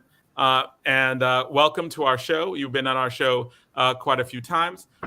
Welcome. I'm going to jump right into this first question. All right. And jump right into these areas. You've been on our show before. I think this is the first time you've been on as a candidate. Now, you were running against a candidate who has been there for years, has an incredible amount of seniority, and has just come off probably his most successful run because he's head of the Transportation Committee, and given the infrastructure bill and the billions of dollars that he's brought into New Jersey and to Newark and these areas. That this first question is, why should voters take a chance on giving up that seniority, giving up his position on the Transportation Committee, where he's already brought in, right, like this year, billions of dollars and potentially more, has a relationship with Nancy Pelosi, has a relationship with lots of other congressmen. Why should they say no now and choose someone new? First of all, I want to thank you all for inviting me on here again. For me, it's like being home. You all do great stuff. I want to just start off by saying that, is my video on? I can't see it. Yes, it is. We can see. Great. So I want to start off by just saying that, when we look at what is going on in Congress and what the current person who's in the office brings to the table, he's had 10 years to get to that point to be bringing things to the table and gain seniority. But the thing is that power that you wield is based on how you wield that power, right? So that you get in there and you get to the place where you have seniority, you're sitting on committees, but what do you do when you're there, right? I don't see why it takes 10 years to get there. And I understand the process, but I also understand that what I bring to the table is a different level of power, because the real power, I think, is invested in the people. And so when I go to Congress, that's why our theme, and you see it up there, is that we are the change. And we are the change means that it's not just about Akil Khalfani getting in office. It's about, when we get in office, that we are we're going to be bringing the people with us to DC, right? And we're going to be using the force and the fortitude of the people as the voice of getting these things, the legislation that we're going to push through. And when you look at it, that it's not that just he is doing this. First of all, he does sit on some committees, but also the legislation that you're referring to, it has lots of signers on it. He's not the author of that. He's not the lead person on it. So it's not like the suggestion that he brought all the money to New Jersey. That is a group of folks that have made it happen. And what I've said on this campaign trail is that it's not. It's not about bashing anybody or anything. But what I have said is that when you look at that, we have to make sure that when you walk through New Jersey, as I've been doing in all these municipalities, we have to make sure that it's not just that there's infrastructure money coming, but there's infrastructure money that we have fair infrastructure development, right? It is no longer acceptable where we can have folks coming to the table and just dropping, we have African Americans, Latinos, other folks just dropping cones on the freeway, right? We got to make sure that the folks who are there, that they have those the types of jobs that pay a living wage, right? So that they're crane operators, that they're doing heavy duty equipment, and that the infrastructure that's developed is in our communities. So if you go through East Orange and you look at the train station, they don't look like the train station when you go into Summit, when you go to these other municipalities. So we want to make sure that that is not just about getting money, even though that's the first piece of it. It's about what happens when the money gets here. But specifically, right? Like one of the big projects that he got money into was the money that will directly go into upgrading Newark Penn Station and the rail between Newark and New York City. And in all fairness, he'd been talking about that and pushing that, right? Like for a number of years. So it does seem like lots of money is coming back specifically to this district for issues of transportation that he's on this committee of, right? So I just want to just push back a little bit because it seems like you're almost downplaying those achievements when, if he has a relationship with Nancy Pelosi, he has these, he has actually brought things home. Is that significant? And is there something that you would have done differently? Yeah, I think first and foremost, what I would have done differently is that we would have pushed for these things earlier, right? So that and with more specific line items towards the rest of the district, right? So Newark is important. Newark is the hub, but also, as I was saying, East Orange and Orange and all the other places that the Amtrak and other train rails go through. That we have to make sure that there's you can go through. I've taken pictures going through and looking at these places, and you see the paltry conditions of those particular hubs on that same system. So we often focus on the Newark the DC to New York, which is important. But the other piece is with regard to that is when we look around the world and we know the value of this particular hub, that we look at we have the Acela rail here, but is that really that much different, right? And so part of that is that we need to push the envelope on creating a true faster connection between DC, or really from Boston all the way down to DC. But we don't have that right now, and we look at the places where you get on and off the train. You look at the whole setup is that it's not on par with what we see around the world, right? So when I've traveled to Europe and I traveled to Asia, you look at their trains and we think about what we should have and what we should be bringing to the people, and what we could do if we had the political will and fortitude to make that happen, that we would have a very different thing. Now, are you like? There are billions of dollars that have been brought into New Jersey specifically. Correct, and I'm not poo-pooing on that. I mean, that's a important contribution, right? This legislation came from Biden, right? So that this is the thing I was going to say specifically is the billions of dollars are. I mean, they do seem like they are for the things you're talking about in terms of dealing with the rail, the most important rail line for Amtrak, right? Like he's talked about that multiple times. Like he comes on our show and talks about this, and it seems to be in the infrastructure bill. The question I'm asking you, the follow-up question I'm asking you is, are you saying these things aren't in there? Are you saying that these things did not happen? I'm saying that we haven't seen as of yet whether or not it's going to play itself out in the places that I'm talking about. So that we see that. I haven't read page for page every bit of the legislation to know if every single place that that the money is going. So those are things that we can look at and make assessments as to how that happens. But also, I think that, as I already mentioned, we have to also make sure that in the legislation, if it's not there, or an enhancement, and making sure that the other part of the legislation that needs to happen is that there's fair and equitable distribution of those resources, so that the grants go out. So I've been talking with African-American contractors, and one of the things they say is that for them, they're glad that the money is coming, but for the most part, them and women business owners, especially African-American, that they don't get they don't get a fair shake. And so I believe it's their congressmen in the 10th district, at least, to fight for that. But I'm saying we need to fight for it across the country, to make sure that African-American and other minority business owners who are dealing with that level of infrastructural development, that they get access to it, and they're not used. So that's what they've been telling me, is that they are getting used in the process, and that's not and that's part of the problem, right? So that whether it's in pushing it through the EEOC, or however we make sure that this happens, that these are the two pieces of it that I think that are important.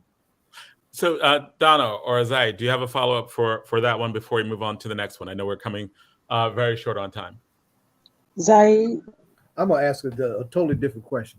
I got to push things to the left, right?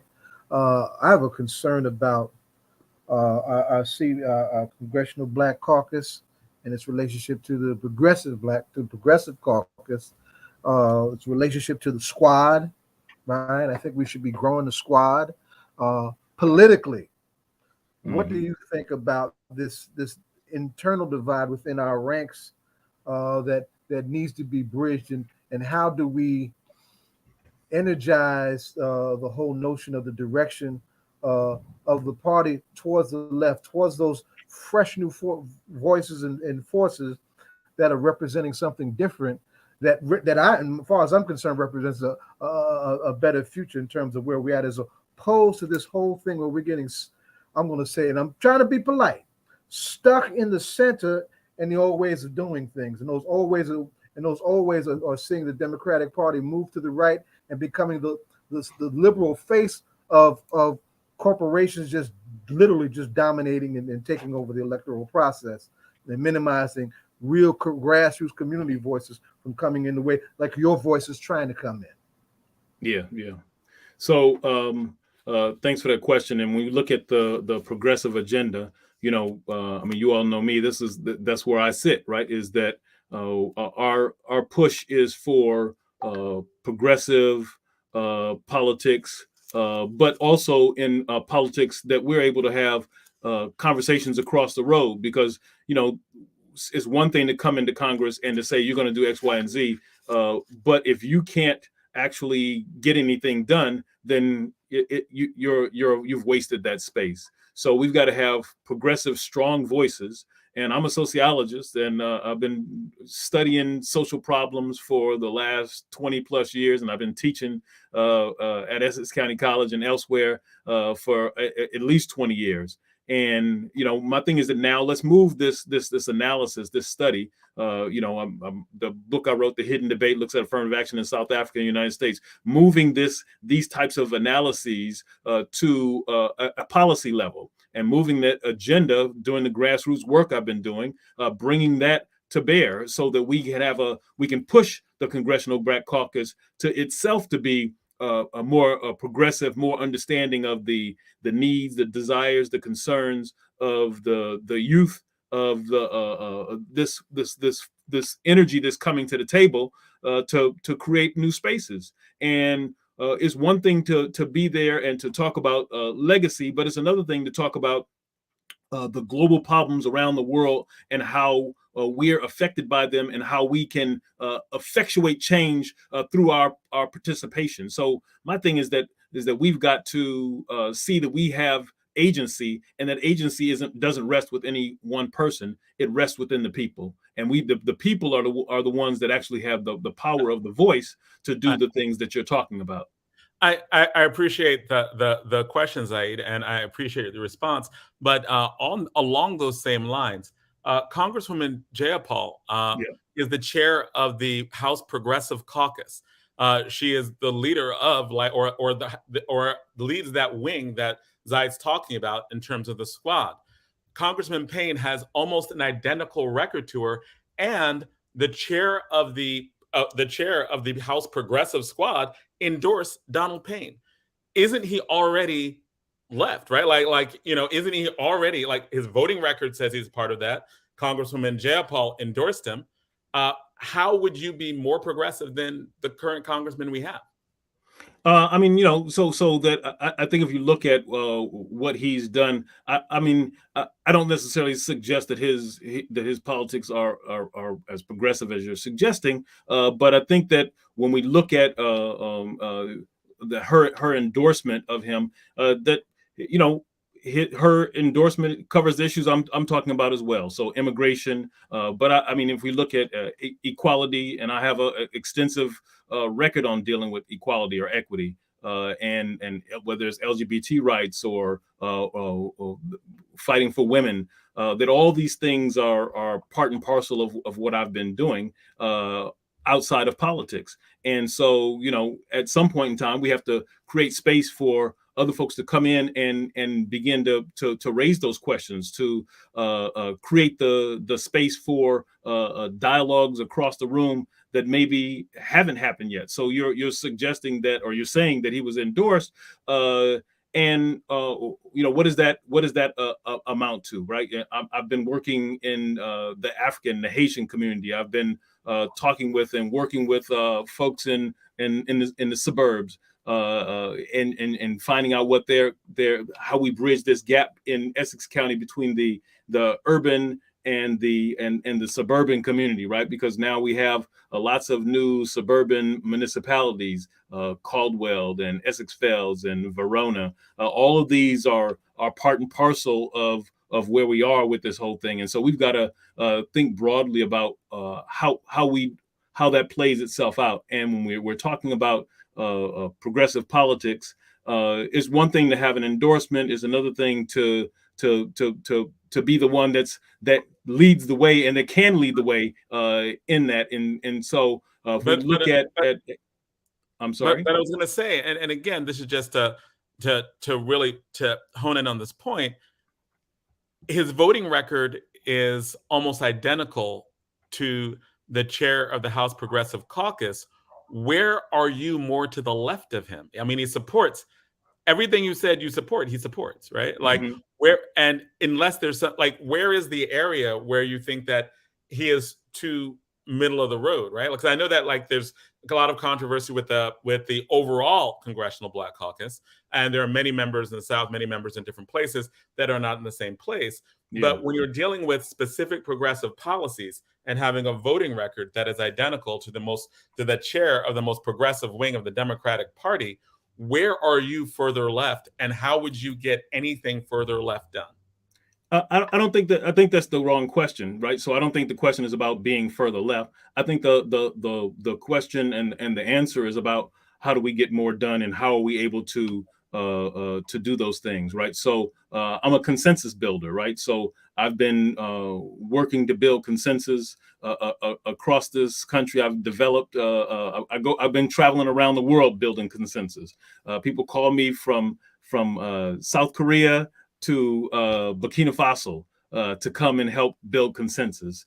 And so I've been pushing that envelope and in ways that we haven't necessarily seen. And so I think that we have to continue to do that. And it's a matter of being quote unquote progressive is not the only piece of it, but I think that that's an important part of what we're going to be doing is in terms of our legislation is pushing progressive stuff, but also things that are that specifically address, like oftentimes we as African Americans, we get left out of the process, right? So what are some of the things that we've got to make sure that are addressed within the context of that?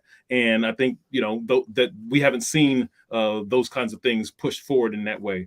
There's other things that we need to think about in terms of when we are on the floor. How well are we able to represent the points that the people put us there to represent?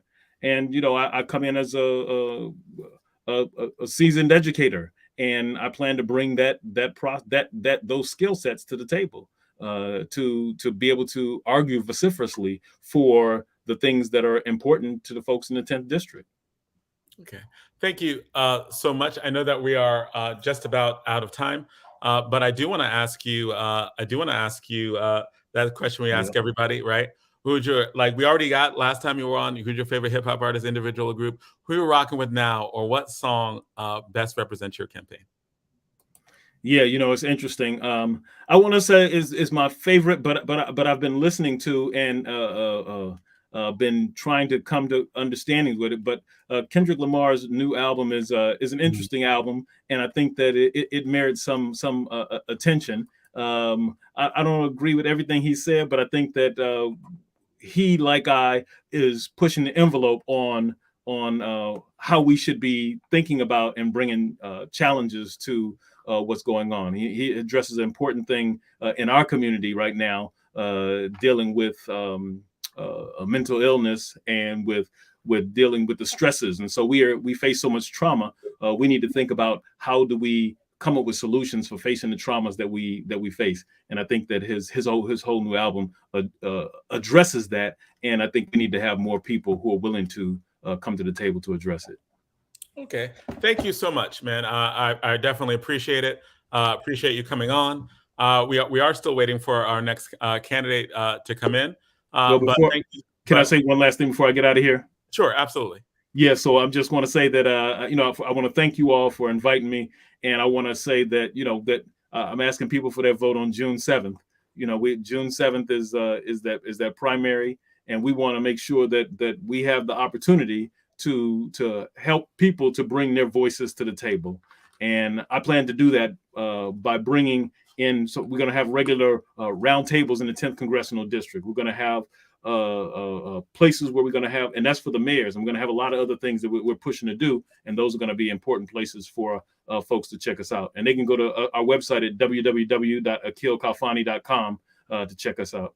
All right, thank you so much. Thank you for coming on. We are glad to have you, and and of course, you're always welcome back. Peace. All right, so that is another segment of All Politics Are Local. Again, we believe in civil civic discourse. We need to make sure that we have, different politicians that can talk to people about what's going on. And we are going to jump right in to probably one of the most exciting races in the city, and that is in the West Ward. We have Dupré Kelly, who is running for West Ward councilperson. This is a runoff, and it is a hotly contested race. So first, welcome to All Politics Are Local.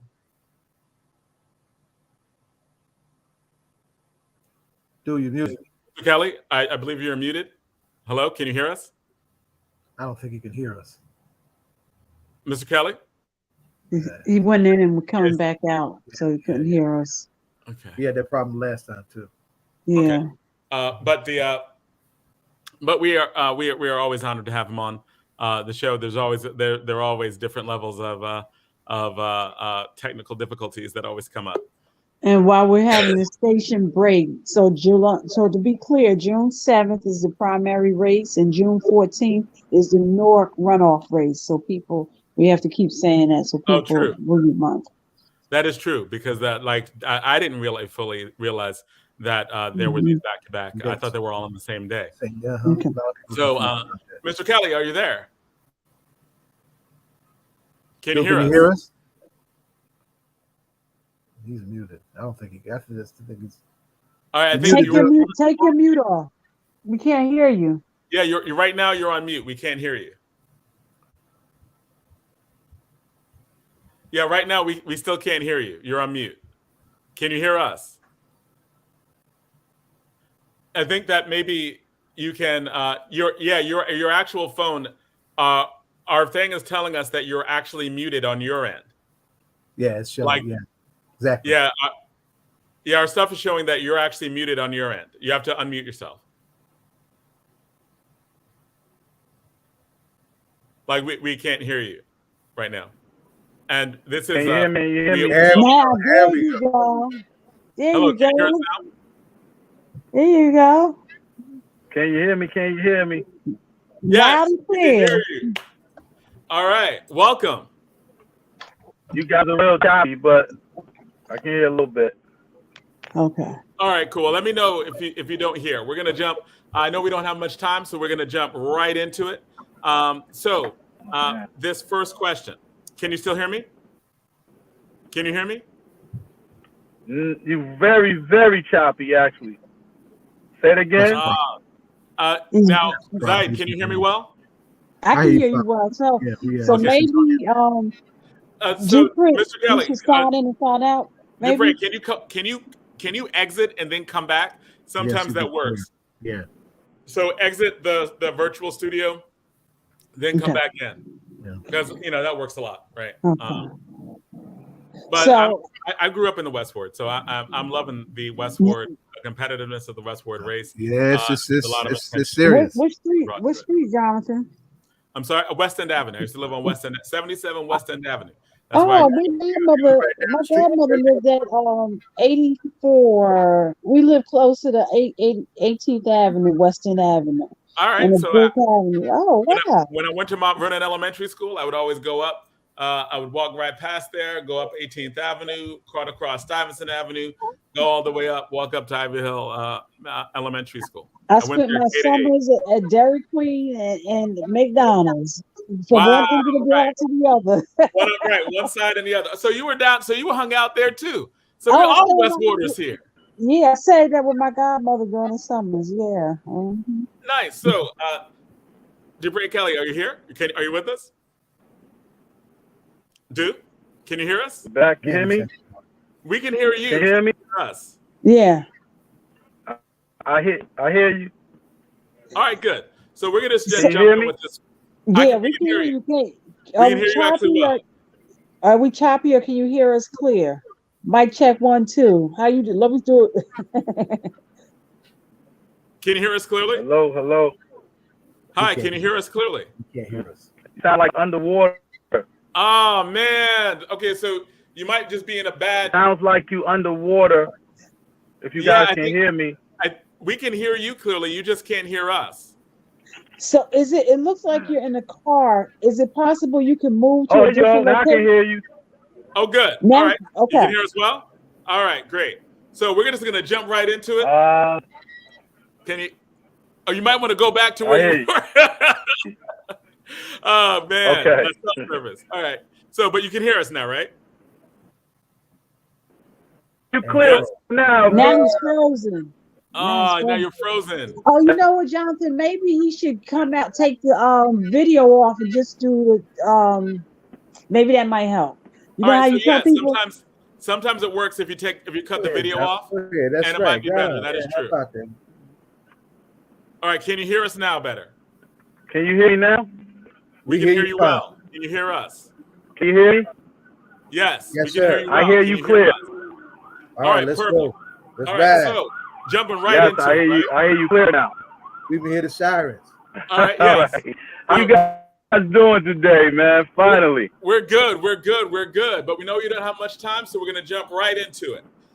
So there's been some controversy surrounding their campaign. There seemed to be a dispute. Like we keep hearing these commercials about a dispute between $13,000 in your last campaign.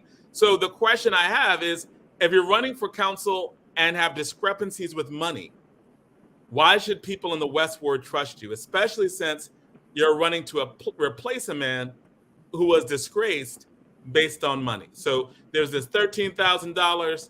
There's all these accusations going around. What's going on? And especially given whoever wins would be replacing, who ended up resigning based on disgrace over money. Yeah, that's a great question. But first of all, as a candidate, the people don't know, as a candidate, I'm not in charge of the money. I don't deal with no checks. I don't deal with any cash. I don't deal with any of the money at all. But I did hire a treasurer. I did hire a treasurer and accountant that handles those things. So, so I do have to take some ownership of hiring the person that these reports come from. So the person that handles my reports, his name is Alan, right? Alan Morrison. When I saw these things since I don't handle the money, I'm just assuming that is campaign. You know, when somebody is losing, they get desperate. They start digging for everything, and you know, that's what happened. He started digging for things, and that wasn't true. But okay, on my elect report for 2018, not even this report, it's from a report when I ran for councilman at large. What happens is that I at City National Bank. You know, my elect report is at City National Bank in Newark, New Jersey. City National Bank was bought by Industrial Bank out of Washington, D.C. When that bank was bought, there was a switching of accounts, not stopping of accounts. No account got stopped. You know, with the elect report, you either have to end your account with zero or whatever money is there, it goes into the next election. So what happened was when Industrial bought City National Bank, something happened with the account number. You have an account number for City National, and you have an account number for Industrial. So those account numbers were different. And when they became different, my treasurer, he dropped the ball. He used the old account information and finished the report. So all he had to do, we just sat down for 2 hours, the entire team, and I'm finding out what's going on. As we sat down with the team, I told him that you used the wrong ending report for the 2018. He amended it. We've never been fined. We've never, you know, I don't understand why they can compare this with money that was stolen or a bribe from our former councilman, because I've never stolen any money. I've never taken any bribes. I've never been charged anything civically or criminally or anything. And in fact, the councilman doesn't even deal with money on the council. You know, that's the finance director. But back to our situation, he did put 13,000 closing on the city national records. But on the industrial records, it might seem like we closed the account. We did not close the account. It was just bought. Everything is accounted for. Everything that legitimately says that we have you know, spent finances on fundraising. You know, the issue that you're talking about, that's from 2018, and you know, it's a campaign. You know, this is the first campaign that this accountant has done. So it was a campaign treasurer error that he adjusted, and that he's adjusting from, you know, usually bank goes back 7 years that you can get all of the information. But since the account was bought by another bank, it took him a little minute to get the records. And, you know, I have to be honest and take ownership in the person I hired, even though I don't deal with the money. You know, I had to let him know that you made a mistake. He knows he made a mistake. He adjusted it, and everything's there. All the receipts, all of the bank accounts. Nobody ever taken any. Hello, you just went out. Hello, Kelly, are you there? Oh man, he was rolling. He was, and I had to follow up. And you asked him the hardest and most important question he got to face too. Right. I mean that's the whole point, right, of these runoff interviews. Like when I do usually the first interviews are like get to know the candidate. There are a lot of candidates out there. Right. You know, do your thing, right? Like that's the thing. But when we are doing these secondary interviews, these runoff interviews, I want the candidates to actually deal with the things that are at the center of the controversy, right? And you know, it is. We want them to be able to, because we believe in civic discourse, and we really want them to be able to answer questions, get follow-up questions, like we've been doing all night, right? Like, so that is really the goal of all this, right? To be able to to get them to answer questions, and also ask some good follow-up questions, so that, you know, they can vet out their answers and have those. So I don't know if we are going to get to that tonight, because I know we're running out of time. And he is not connected. Like he's backstage, but he's not really backstage because it's like the device isn't connected. So these things have been happening. I'm a teacher, work in Newark public schools, and we have always have issues where we're always having issues of connectivity. So I guess it is what it is. but we actually, if it's when it gets to 7 o'clock, we actually can move on to the our guest from the ACLU. Well, Jonathan, perhaps what we can do is ask him to write a statement, and we can probably put what he was going to say, put the question, and he can respond to the question, and we can post it on the page, our page. I mean, yeah, I mean, and or if it does a video, that's fine, or Yep. But we, if he can come back on, and we'll finish asking those follow-up questions, because the follow-up questions are always important, right? Like in terms of that. So if we can, we can. If not, I think he's back. Maybe not. All right. So oh, he's back. Oh, no. Right. Good. All right. So I did. Are you there? Can you hear us all right, dude? Can you hear us? Can you hear me? Can you hear me? We can hear you. Can you hear us? I'm back. If you can hear me. We can hear. I can hear you now. Yep. All right. So I don't know how much of that you heard, but we got most of it, right? I did have a follow-up question, right? Like you talked about it being basically a paperwork error, that the person who was in charge, you let him know that he was doing things that were wrong, and that real choppy. Hello, can you hear me? You said it's a little choppy. Real choppy, man. Hello? Yeah, there we go. Okay. There we go. Can you hear me? All right, good. So the follow-up question. So the follow-up question is this. Come on. You can't hear me again, huh? Hello? You there? He can't hear you. Yeah, he can't hear me. All right. We'll come back. We'll come back Hello? to you. Hello? You there? Hello? Can I go directly in or something? Is there a call directly in? There's not a direct call in, Hello? right? Like for this, but you can. The best would be, the best would be to. You can't hear us. Can you hear us now?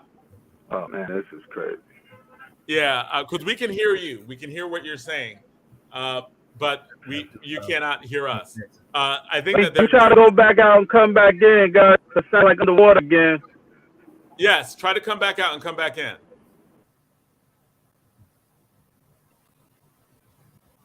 So again, as we go through this transition, because you even said that you were confused, you thought everything was going to happen at June 7th. Polls, as always, open at 6 a.m. They close at 8 p.m. and that will be our primary election.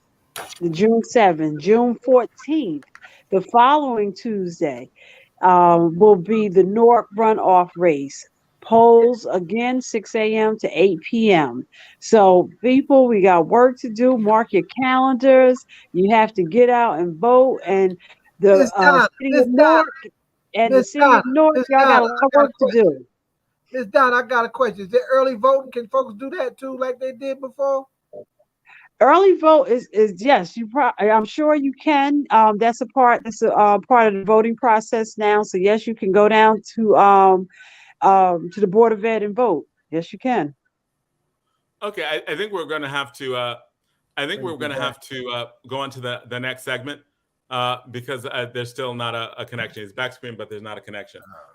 So if we're going to bring on our next guest, and if need be, we can just cut in and out our next guest when we were having this discussion, because really the interview wasn't going to be that long.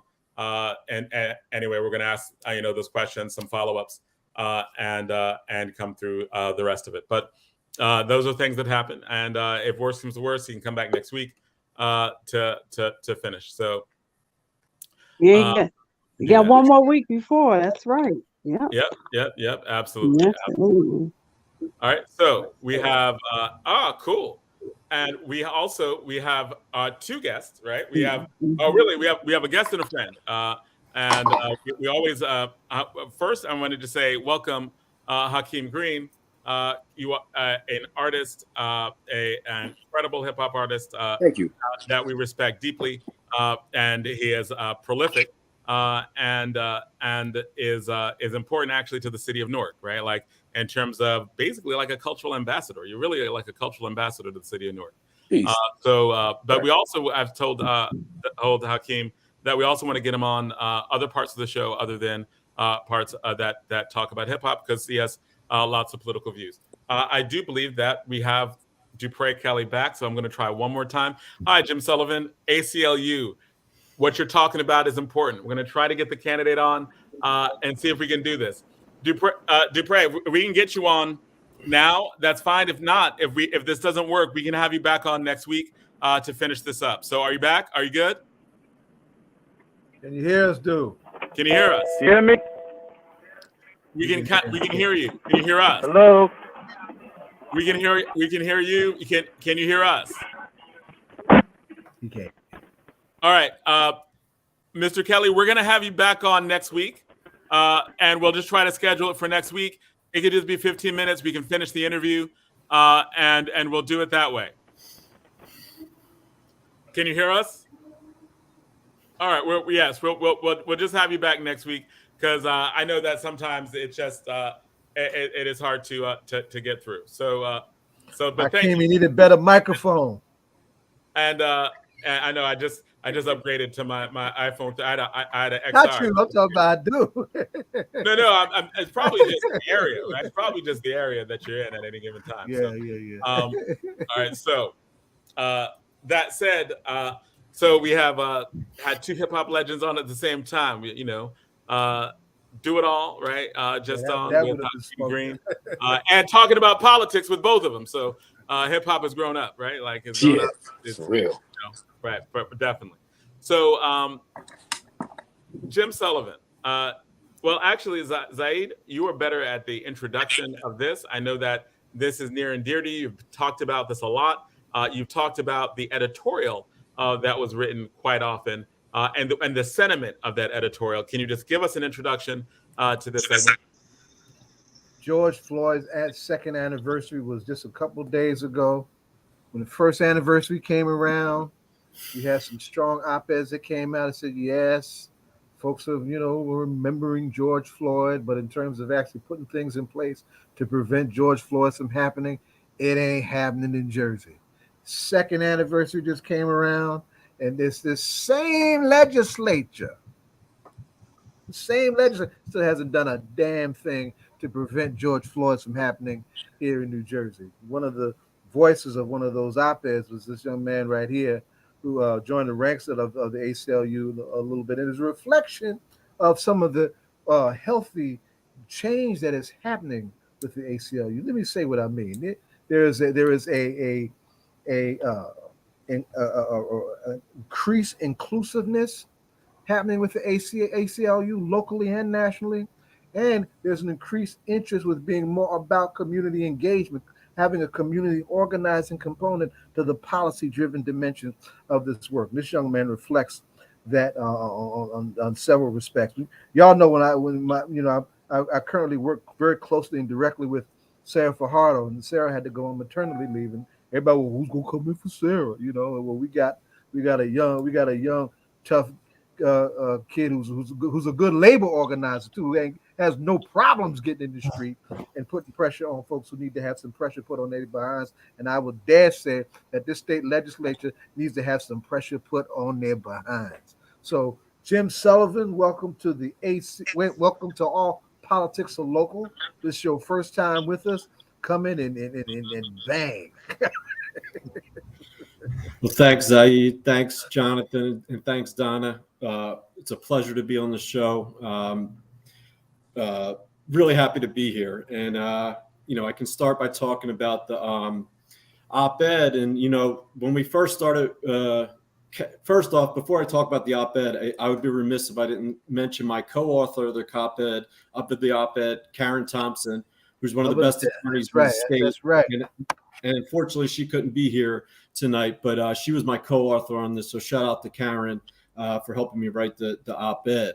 And, when about a month ago, we had this idea to write the op-ed, and, the sentiment that we were feeling at the time that made us want to write the op-ed was anger and frustration, because we were having meetings with many politicians, senators, assembly people, and we were just getting stonewalled on any type of policing bill, right? And, we were saying, what happened to this solidarity and all these beautiful statements that people put out 2 years ago when George Floyd was murdered in Minnesota. We heard a lot of calls for this to never happen again, and we're going to make meaningful change that there's not another George Floyd. But here we are 2 years later, and things have not changed. There hasn't been any meaningful change in the legislature. And in fact, things have gotten worse, right? Thousands of people have been killed by the police since George Floyd was murdered. Disproportionately Black and brown people, as we know, right? They continue to operate with impunity and keep killing people. On top of that, we've seen the incident at the Bridgewater Mall, right? The cops come in, there's two kids fighting. They attack the person of color, right? Tackle him, assault him, and leave the other kid there, who even called it plain old racism, right? So, we wrote it to try to put some pressure on these legislators, right? To kind of put their actions behind their words, right?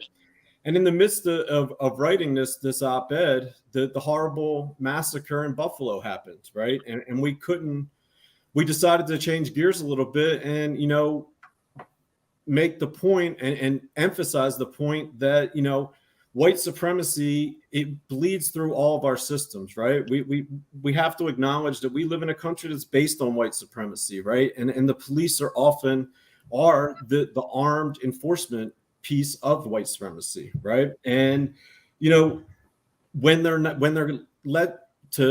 allowed to operate with impunity, right, it devalues and dehumanizes Black and brown lives, right? And what happens is what we see that's happening in this country right now. We're seeing racist attacks all over the place, right? And nobody wants to really do anything about it. So we wanted to call attention to that.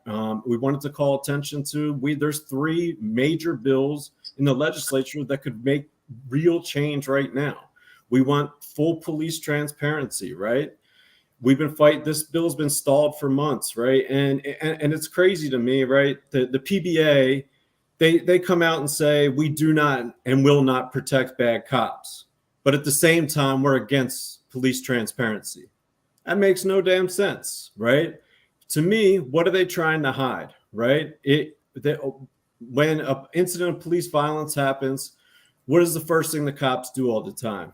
They blame it on the bad apples, right? It's a few bad apples that did it. Well, full police transparency would help us find those bad apples and get rid of those bad apples. So what are they scared of, right? So the second big thing that we're looking at is CCRBs, which I know that you all are familiar with, and we have in Newark. We were able to create a CCRB, but unfortunately, right now it doesn't have any real power, right? So again, you hear from the PBA, they're not against CCRBs, but they're against them having subpoena power and concurrent investigations. So in other words, they're in support of CCRBs, but that are nothing but accountability theater, right? It gives the appearance of accountability, but it would get nothing done without the power of subpoena and concurrent investigations.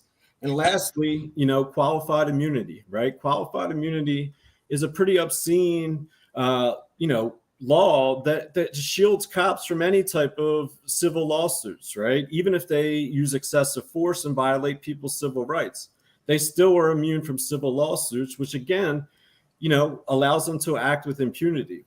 And another thing that you hear from the PBA a lot is that all these bills will hurt recruitment. They won't be able to find any new cops if we get past these bills. And my question to them would be, who are you all recruiting? Right? Who are you all recruiting? If your recruits need to, one, have their disciplinary records sealed and the public not allowed to see them, if they need that, if they need qualified immunity, which blocks them if they go out there and start acting violently and crazy on the streets, and if they're afraid of the community having any type of power over their actions, they need to take a hard look at who they're recruiting, right? And I would argue that's part of the problem. If your recruits need those 3 things to be a cop, you're recruiting the wrong people, right? There are people that don't need to be cops, in my opinion. And I'll stop there to see if there's any questions from the panel. Mm-hmm, mm-hmm. Yeah, you did right up top, but we definitely need you. is to break down the bills that are in front of us right now that we need to turn up, right? And yeah, you just touched on something that's also hugely important in terms of, and I will say is police culture. One of the things that needs to be appreciated, and you're close to the pulse on this, is that police establishments, the FBI, right, of all said that white supremacy is not only the major threat to the national security of the United States in terms of terrorism, but they've also said that white supremacy has totally infiltrated police ranks at every level of policing in this country. So this question that you're raising about recruitment is important.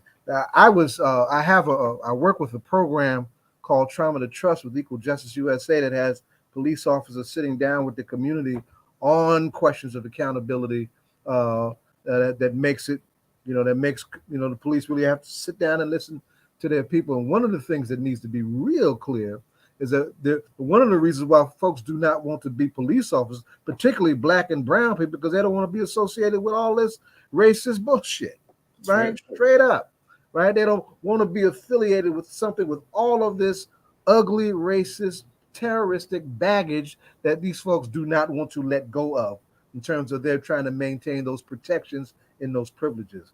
So I appreciate you lifting that. Well, come on, John. Come on. I know you're in and out. Yeah, the question that I have, and actually this is for Jim Sullivan and for Hakeem Green and for Zaid and for Donna, right? This is a question for all of you.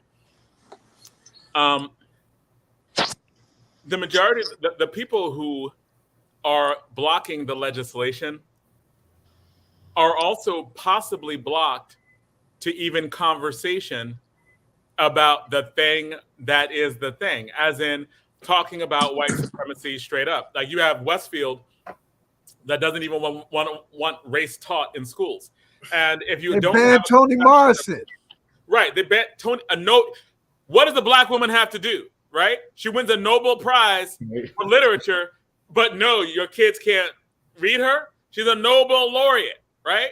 Like one of the most acclaimed writers on the planet, but not good enough for the parents of Westfield, right? Because, she talks about race, right? Like, no, can't do that. But what I'm saying to that point, if you don't, how do you even begin to start to get these passed when the people who are supporting, without question, the police union, and by without question, I without any thought of you need to be accountable. How do you even begin to get past it when people don't even want to teach the history that makes this possible? The history of why black people are murdered who are unarmed, why there's distrust of the police, why that white supremacy. How do you start to even address that when the people in power making policy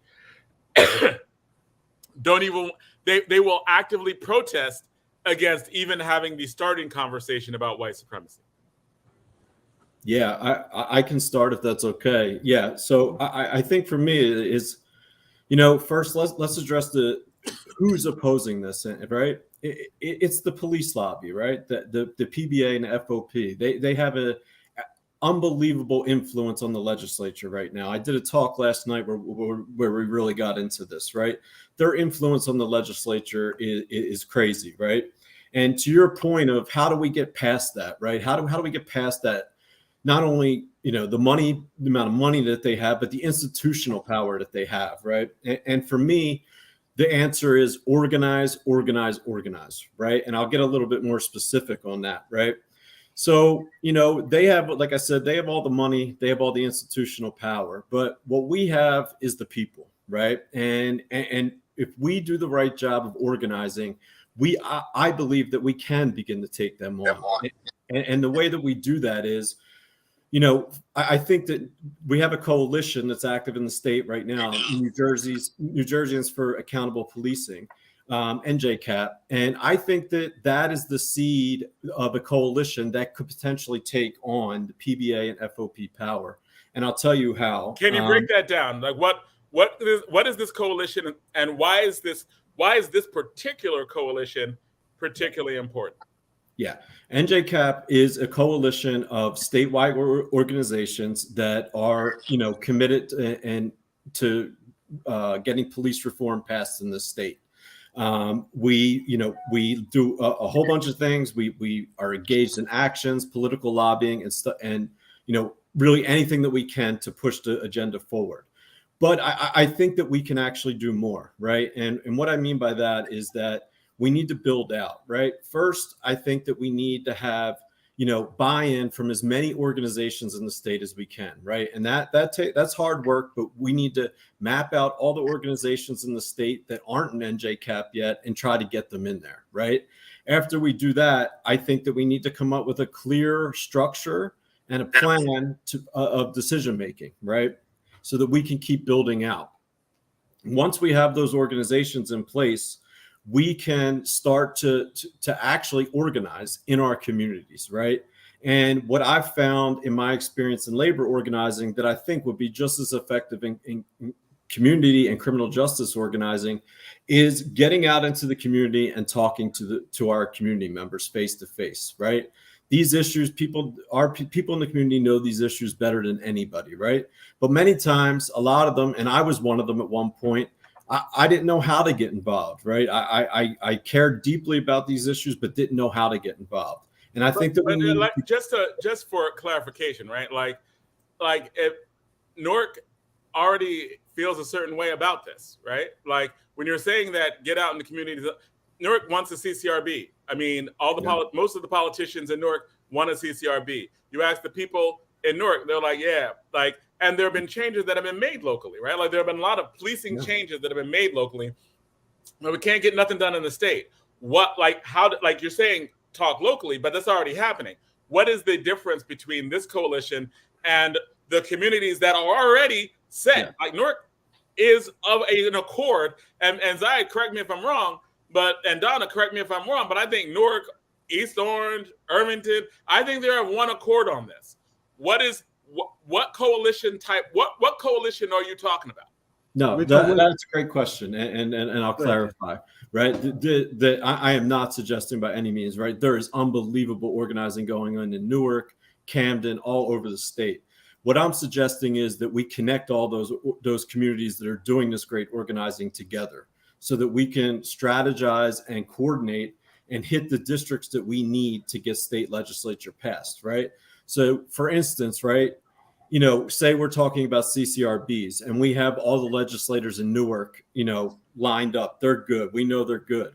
But we need to hit the other communities that aren't, where the legislators aren't good, right? And what I'm suggesting is that we coordinate throughout the state and we be able to organize and get into the communities where they're not there yet, right? Okay, so basically, all right, so I'm just going to be real blunt, right?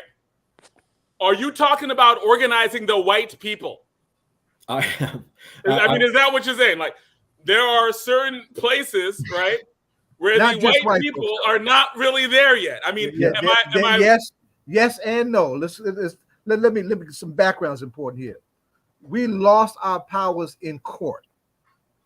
Court said if we can get those powers back, I'm talking about our CCRB powers, we can get those powers back if we get it run through the legislature, right? So while we have buy-in from in an overwhelming way for our folks here locally, we have to develop that same buy-in throughout the state on a stubborn, difficult issue against a stubborn, difficult enemy, and against some very backwards political culture too. We fight for police transparency. The politics of transparency in New Jersey politics are terrible. Yeah, but Zayed, I mean, I think I'm trying to get at you, huh? Yeah, answer back. The white people, man. Are we talking about the white people? Yeah, we talking about a bunch of white folks, but we ain't talking about all of them. And this is my point is this, right? When we had the George Floyd summer, appreciate this, right? You saw our kids get back in the streets like they ain't never been before, right? And that's something that I'm particularly concerned about building up because they represent where we need to go in terms of our future, right? And those kids got out there, it wasn't just black kids out there with them. And that even played out throughout New Jersey, right? There were majority white communities, right? And some of their kids came out with our kids too. Now, the question is, how can we harness that protest energy that was willing to take leadership from our kids on this critical issue and harness that into policy driven directives that actually creates those spaces where we can create a climate for things to happen. We had about 5 or 6 cities that are part of our coalition get city council resolutions passed in support of CCRBs as soon as the law can be made available, right? We have to build that process out in other cities and other communities. Now that requires, multiracial and multilateral and multi-generational solidarity. We can't do this with just black folk. Right. But what I'm saying is, right, clearly the goal is to get communities that are predominantly white on board, right? But the question I have is, the coalition that you're talking about, Jim Sullivan, and what you're talking about, are there predominantly white city councils that are passing, yes, we should have CCRBs? Are there we've had some. Like what towns? Like where are we? Highland Park, Dover, right? We've had some. We have to build that, and we have to build those out. We have to build those out. We need more than those, right? But they, those are very different kind of communities. There's suburban, some of them are going through gentrification, and in spite of that, some of those communities came out for that. Yeah, and let me be more clear, because I totally understand the question that's being asked, and I want to address it. So when for those communities, right? I'm not here. I am under no illusions that I'm going to go into the suburbs, into the white suburbs, and convince folks that we need full police reform, right? I'm not suggesting that it could be done, but it would be a long-term plan, right? When I'm talking about I'm talking about organizing the communities that are there, right? And then through the coalition, right? It's not just organizing, it's putting that the coalition would also be able to put pressure on legislators, right? So in those communities that we deemed where we think that, organizing would not make sense here, right? They're just not there. I think what we do is you change tactics and you put pressure on that legislature, on that particular legislator to pass that bill, right? And you can do that through many ways, right? You can do that through mailers, you can do that through phone calls to their office, and a lot of different ways to put pressure on them, right? Because we know the one thing that all electeds care about above all else is getting elected again. Yeah, but to that question, if I'm a legislature and in my legislature, I know I'm good, right? Like where are the places that are being targeted, right? Are there areas like Montclair? Is Montclair an area of opportunity? It's diverse, it's mixed. It's a very mixed community. Is there, when you're saying, because right now it's like there are places in state legislatures we know they're going to say no, and there is no fear because they know their constituents, right? When we're talking about this building, is there any and I'm asking because I don't know, right? You talked about a coalition and you talked about building coalitions. Really, the question is, are there the key places that we need that demographically are not Black, not Latino, not, they might be wanting not to have Black people taught in their schools, right? Yeah. Is there a way to get these passed without going past there? Is that a safety valve that we cannot overcome because structurally they just don't have to do it, right? Like you can call someone and I could also ignore a call because I know you don't vote in my district. Yeah. Yeah. So two things one is that, this is a program that's just getting started and off the ground, right? So I don't have all the answers on that right now. But what, when we do pressure them, right, I think that right now what we're seeing is, legislators fall on the line when leadership says it's good to go, right?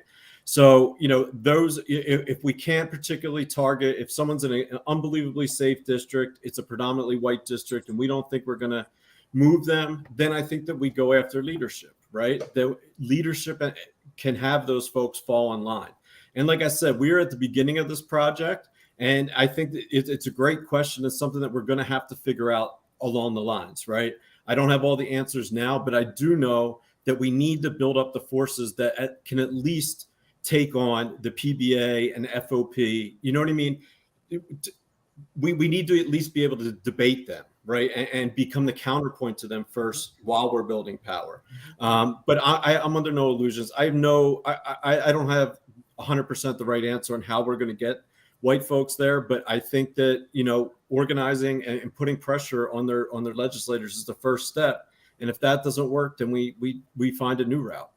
And one thing that I was going to suggest is don't the predominantly white places have to be directly engaged on issues that they're supporting white supremacy, right? Like we had I had a class, like if I was teaching in Westfield, full disclosure, I'm a teacher in Newark, and we were talking about a certain type of argument, a certain type of critical argument within class. I teach a debate class.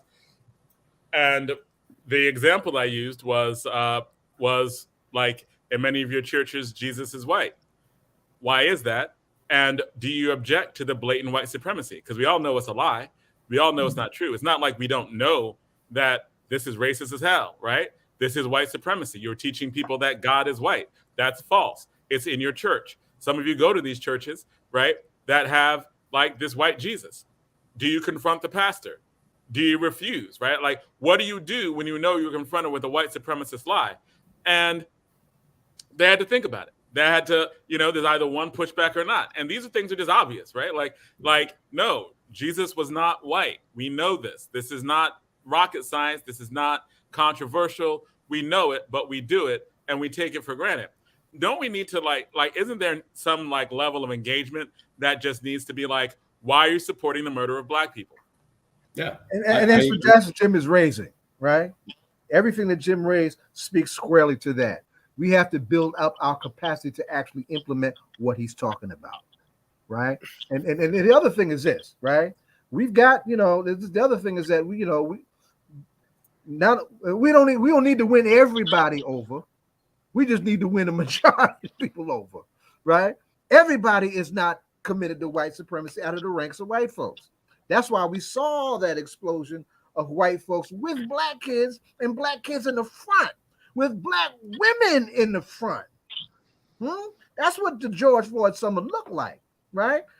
That energy, we want to take that energy and bring that into this to help take this to another place. Those white kids can engage their own communities too. And we do have some folks who actually do that. There's organizations that are built particularly for those purposes.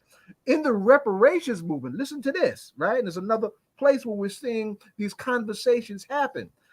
The reparations question is getting mileage and the reparation is a child of the Black nationalist community. Let's make that plain, right?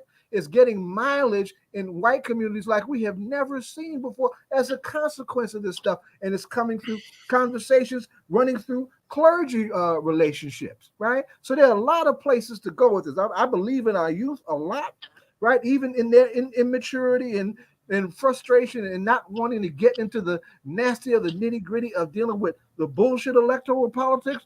We need them to fight for their maturity with that. Right, but they're our kids, and I believe in them, right? And we have to believe in them. But you know, we have a Democratic governor who calls himself a progressive. We've got a Democratic Assembly, and we've got a Democratic Senate, right? If we do not seize this moment with a full, thorough effort as possible, doing some of the things that Jim is talking about. You know, we can't just give up and say, there's too many white folks. No, it's always too many white folks with racism, right? But we have, by virtue of real, genuine engagement and community organizing, some white folks have been turned around enough to make a difference at certain points in this country's history, like Reconstruction, like the Civil Rights era in the 1960s. Right, and we're at a crossroads right now where the most backward sector of white folks is fully mobilized. Right, so this is even though they're crazy as hell, they're organized. We definitely have to match their organization just to protect the ground that we have whether we break ground on this particular front or not. So the And, big and choice has to be taken into and consideration. before, and I know Hakeem, he was got to say something, but I just want to know, when did learning our history from whence we came become something so bad? I mean, that was something that, as growing up, we stood on, this is who we are, this is where we come from, and this is where we, and then we would, point out where we're trying to go. Why is telling our history such a bad thing? And I know, Hakeem, you wanted to say something. I just wanted to say that. No, I'm just listening. I'm good. Okay. I'm taking it all in. Okay. That's a great question. Well, hey, this is to build on my last point. There are 3 points of attack to change culture to really make some of these things happen in Jersey. One, Jersey has an Amistad bill, right? Right. Has an Amistad commission, right? Right. It's supposed to be a mandate to create a statewide curriculum in all public schools, not just the one that got a lot of Negro children, right? Mhm. All public schools, right, around the proper infusion and inclusion of our history, right? And that needs to be built, as far as I'm concerned, to be multi ethnic with all of our folks from our different Black and brown communities as well, right? And the reason why you're getting this pushback is because white folks know that if their kids are properly educated, they can be educated out of their racism. Dig? That's one. We need to be real clear about that, and that's a big thing. Second, the question of transparency in the process of how politics get done in the soprano state needs to be addressed, right? We have these little committees and things get posted up for a vote, and you might have a minute or two to have some community input if those folks are willing to put that stuff out for the community to be engaged, right? And so stuff gets done quickly, sloppily, dirtily, and and community don't even know what the hell is going on, right? Because that's how they do it in Jersey, right? That needs to be confronted, right? So we need a fresh infusion of young folks going into office to willing to make the whole process of politics in the state more transparent. We can't talk about transparency with these things without talking about transparency with these politicians. See, so that's 2. And finally, we have to seize this moment because of the things that are not in the air that are downright dangerous. 10 of our elders, or damn near 20 of our children in 2 weeks, right? And young kids trying to make themselves heroes by killing people, getting legal access to weapons that most folks ain't supposed to have access to unless they're military, particularly body armor, right? No, so the question of the ballot in 2022 is not just about these modest reforms that we're talking about. And we're talking about modest reforms. We're talking about the very protection of our well-being in this country for where the hell is going. Right, so it's the time to get as aggressive, right, politically as we were aggressive in protest 2 summers ago. So the onus is not just on these politicians; it's the pressure we put on their behinds to make this moment what it's supposed to be. Couldn't agree more, Zaid. And I just wanted to. I don't want to shy away from Jonathan's question that he asked. To your question, right? In order to really confront white supremacy in the white community, what needs to happen is that white folks that are against white supremacy in this country need to move past being, tweets and going to marches and stuff like that, and need to get more active in their things. They need to show up at the school board meetings and counteract those racist white folks there. They need to show up at the legislature and counteract the racist white folks there, and in their communities, in the suburbs, right? They need to go there and confront white supremacy right on. The time for tweets and nice statements and stuff like that is over. Back in Philly, one of my best mentors told me, the last thing the movement needs right now is allies. What we need is co-conspirators to take down white supremacy. And I think Tell them who your mentor is. Just don't share that, son. This is a teaching space. Yeah, so that's where I think that white activists need to go, and where we need to organize in our own community, right? Being an ally is not enough anymore, right? I think that's become clear to everybody. If we really want to attack white supremacy and the systems that uphold it, we need to become co-conspirators in that movement to take it down. And we need to use our white privilege to get inside those institutions in order to take them down. So I hope that addressed the question that you were asking. Harriet Tubman and James and John Brown were co-conspirators, by the way. So we got some heavy models to emulate.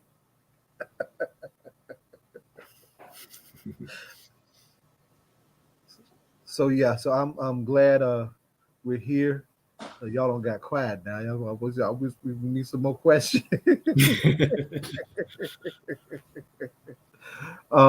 Jim, we just you were just on with one of our partners, Salvation and Social Justice.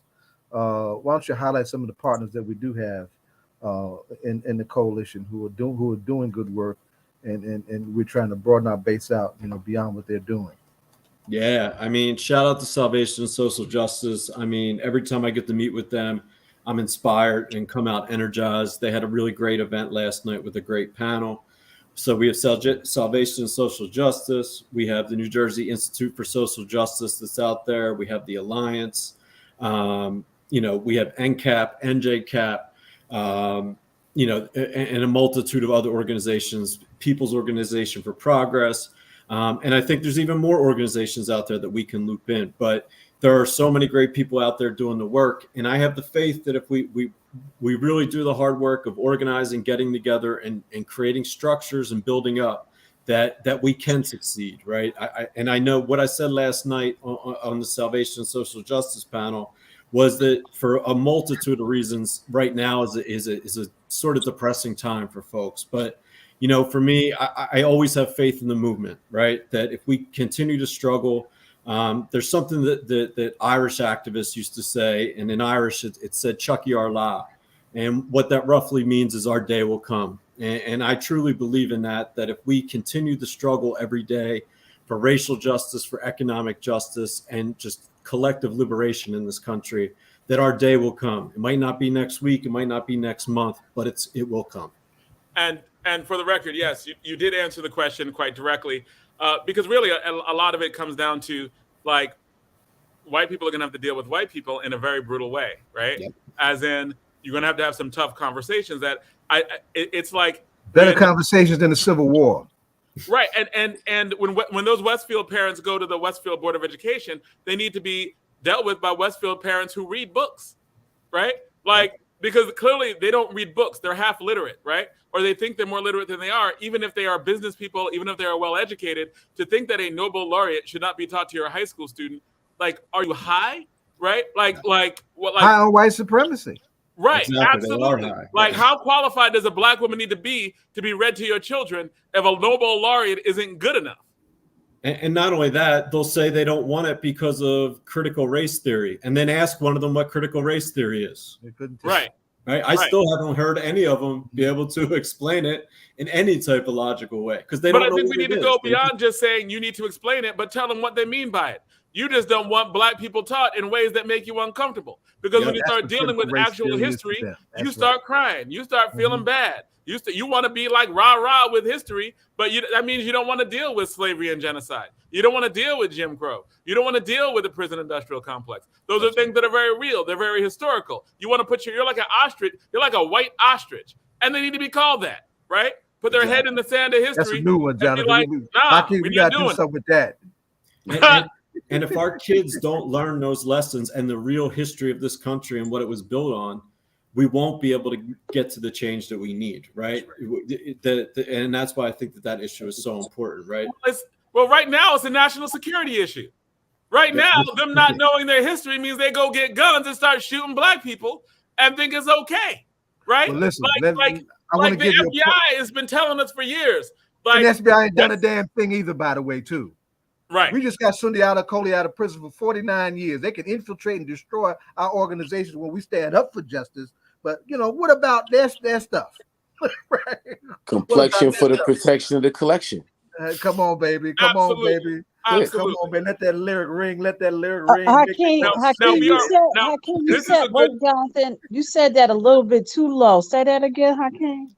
It says they got the complexion for the protection of the collection. And white supremacy is not going to turn on itself.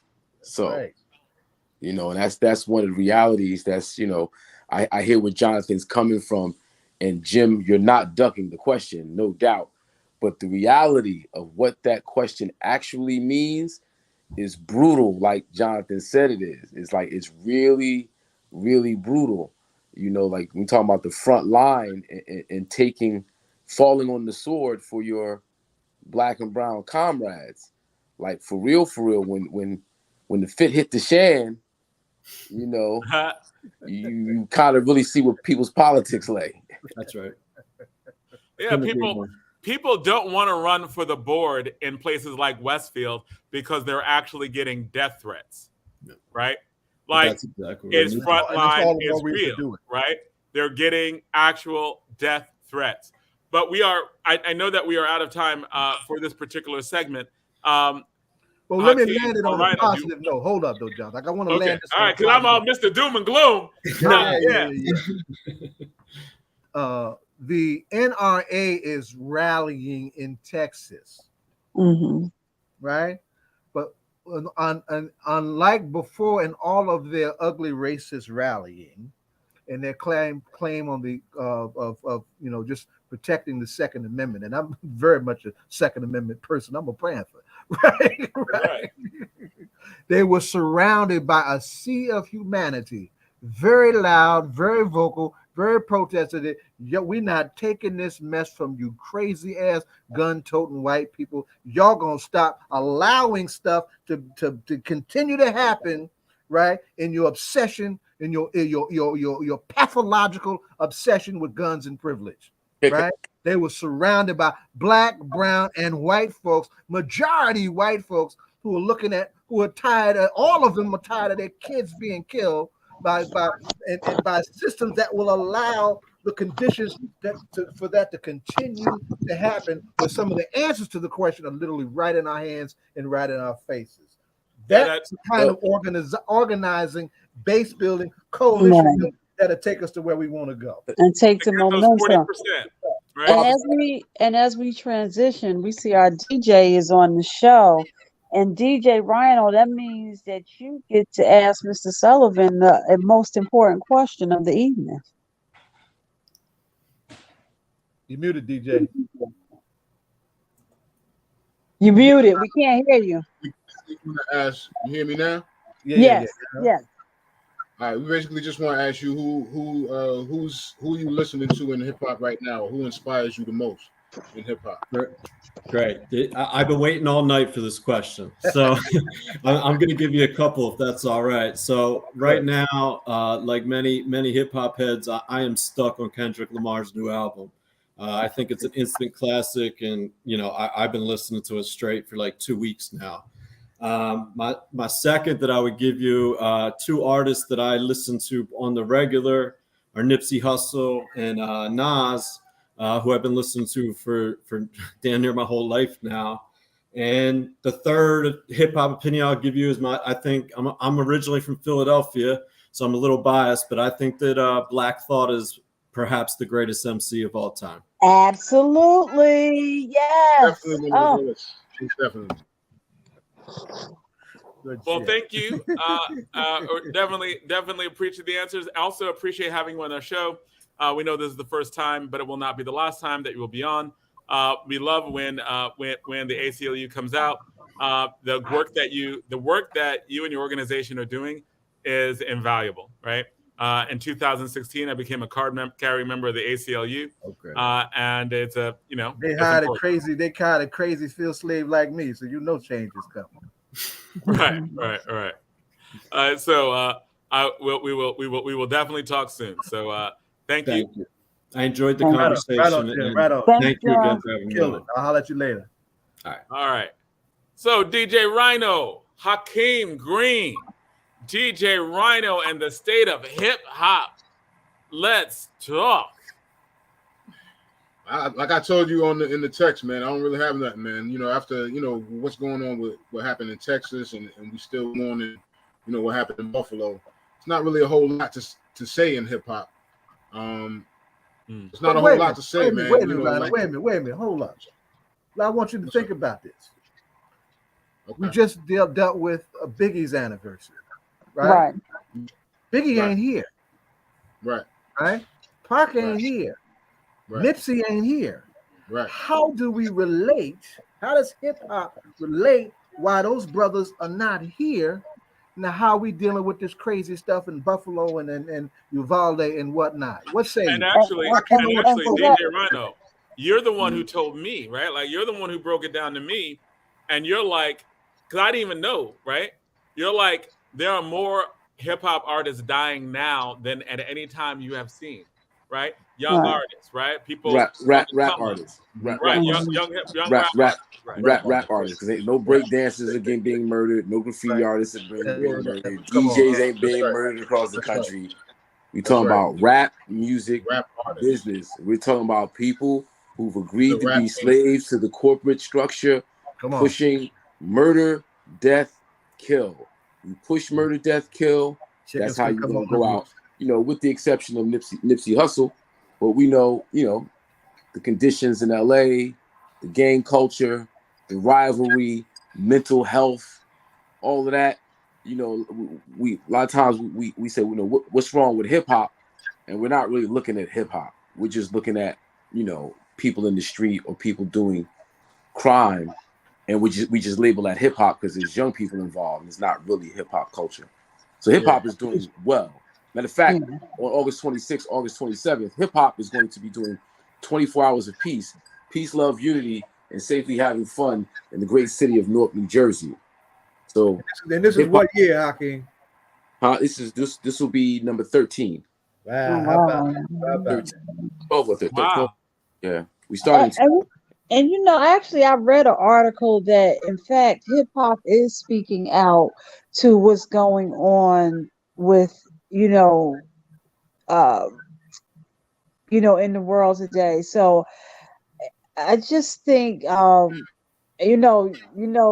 of my hours, I have quiet time where y'all usually get a lot of text from me, and it's usually related to you, DJ Rhino. Things from the hip hop world that's motivating me and what people are doing out there. So I know, and even to hear, I think we had 2 references tonight to the Kendrick Lamar album, which I'm gonna check out tonight, and that it's. I think I hear that it might be the best album yet. Did you? Yes. I mean, there's mixed views. It's definitely a great album. Conceptual, like as far as the content lyrically he's talking about, he really gets into the issues. I mean, we talked about it last week. He really gets into the issues about a lot of stuff that goes on in our community that doesn't get touched on. You know, he opens up the discussion, you know, on certain issues that people don't want to talk about, people don't address. You know what I'm saying? And he brings it to the table. So that's what I like about Kendrick's album. You know what I'm saying? But you know, going back to what John was saying, and what Hawk was bringing up, you know, what's going on today. Part of what's going on today too is that these young heads. All right, we had Tupac and we had Biggie, right? They were 2 of our greats. The way things went down, with how they both went down, that became huge hip hop. That became huge rap news, right? It became huge rap news, and these images that we have of Biggie and Pac now have been enlarged into these images of crime and thuggery and all of that. You know what I'm saying? Not just the raps, not just listening to Biggie's lyrics. You know what I'm saying? How he had us, you know, bouncing at the parties. You know, Pac putting us up on consciousness. It's like it's all been wrapped around that whole East Coast West Coast thing, and how Pac died and how Biggie died. And now these young kids think that this is what rap music is about. You know what I'm saying? They think that this is what hip hop culture is about. You got to be in the streets. You got to be killing. You got to be selling drugs. You got to be high. You got to be, you know, pimping hoes. You got to be doing all of this stuff. That's hip hop. And you know, I always try to stress as many times. Every time I see it, I always try to stress, no, this is not hip hop. You know, we got to separate it and let them know that no, like because I've heard cats talk about the chains and the guns and all of that, and then say, yo, that's hip hop, and I'm like, yo, that has nothing to do with hip hop. That has nothing to do with the culture of hip hop. We were trying to get away from all of that. That's what hip hop was created for, so that we didn't get murdered in the streets. You know what I'm saying? And so yeah, it's just that's my answer to I agree. So we look at big shout out to Rocky Bucano from the Universal Hip Hop Museum. Yeah. And you got hip hop has an actual museum, brick and mortar, built from the ground up by hip hoppers, by the original foundation, the original generation of hip hop culture, through the work of Rocky Bucano, have organized an entire building. I think it's like 20 some odd stories. It's going to be, it's a residential structure with the bottom 2 or 3 levels is dedicated to the actual museum. And it's being built right now. Like you say, Rock and Roll Hall of Fame. When you talk about the Hollywood Walk of Fame, you talk about, these big, enshrinements, and we have ours that we built ourselves. This is us. We did this. That's beautiful. We got KRS-One now in Newark, New Jersey, based in Newark, New Jersey, with the Temple of Hip Hop, 55 Ludlow. That's huge. That's the Trek Center, by the way, y'all. The Trek Center, exactly. You got the Hip Hop Appreciation Week was just last week. KRS did a week-long series of events celebrating hip-hop culture, honoring hip-hop culture. So these are some of the great things that are coming out of the culture that has nothing to do with rap music. It's really about the culture and how the culture is progressing. Breakdancing being an actual Olympic event. And finally, like after 40 years, all these years, you watch the Olympics in 2024, they're going to have a break dance category. Wow. That's huge. That's going to be bananas. That's huge. We did that. We keep. Wow. Well, what's wrong with hip hop? Incredible. Nothing's wrong with hip hop. What's wrong with the music industry? That's right. Mm-hmm. That's it. Who stole the show? 24 hours a piece is hip hop. 24 hours a piece is hip hop. That's what hip hop is. Raz Baraka being mayor of that's hip hop. That's hip hop. Do it all. Dupré Kelly about to be the Westmore councilman. That's hip hop. Well, it's a close race. It's gonna be close. I'm just saying. Your point is well taken. It's definitely a close race. It's a good race. We need to get Rocky when I represent hip on hop, the show. I need hip hop in the building. Yeah. And you know what, Hakeem, you know what I would love to see?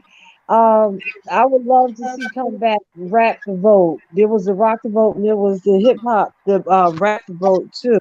Because I think we didn't get to touch on the subject about how in these races that the minorities amount of people are making the selections, because when you have 200,000 voters registered, only 30,000 of those voters are coming out to vote.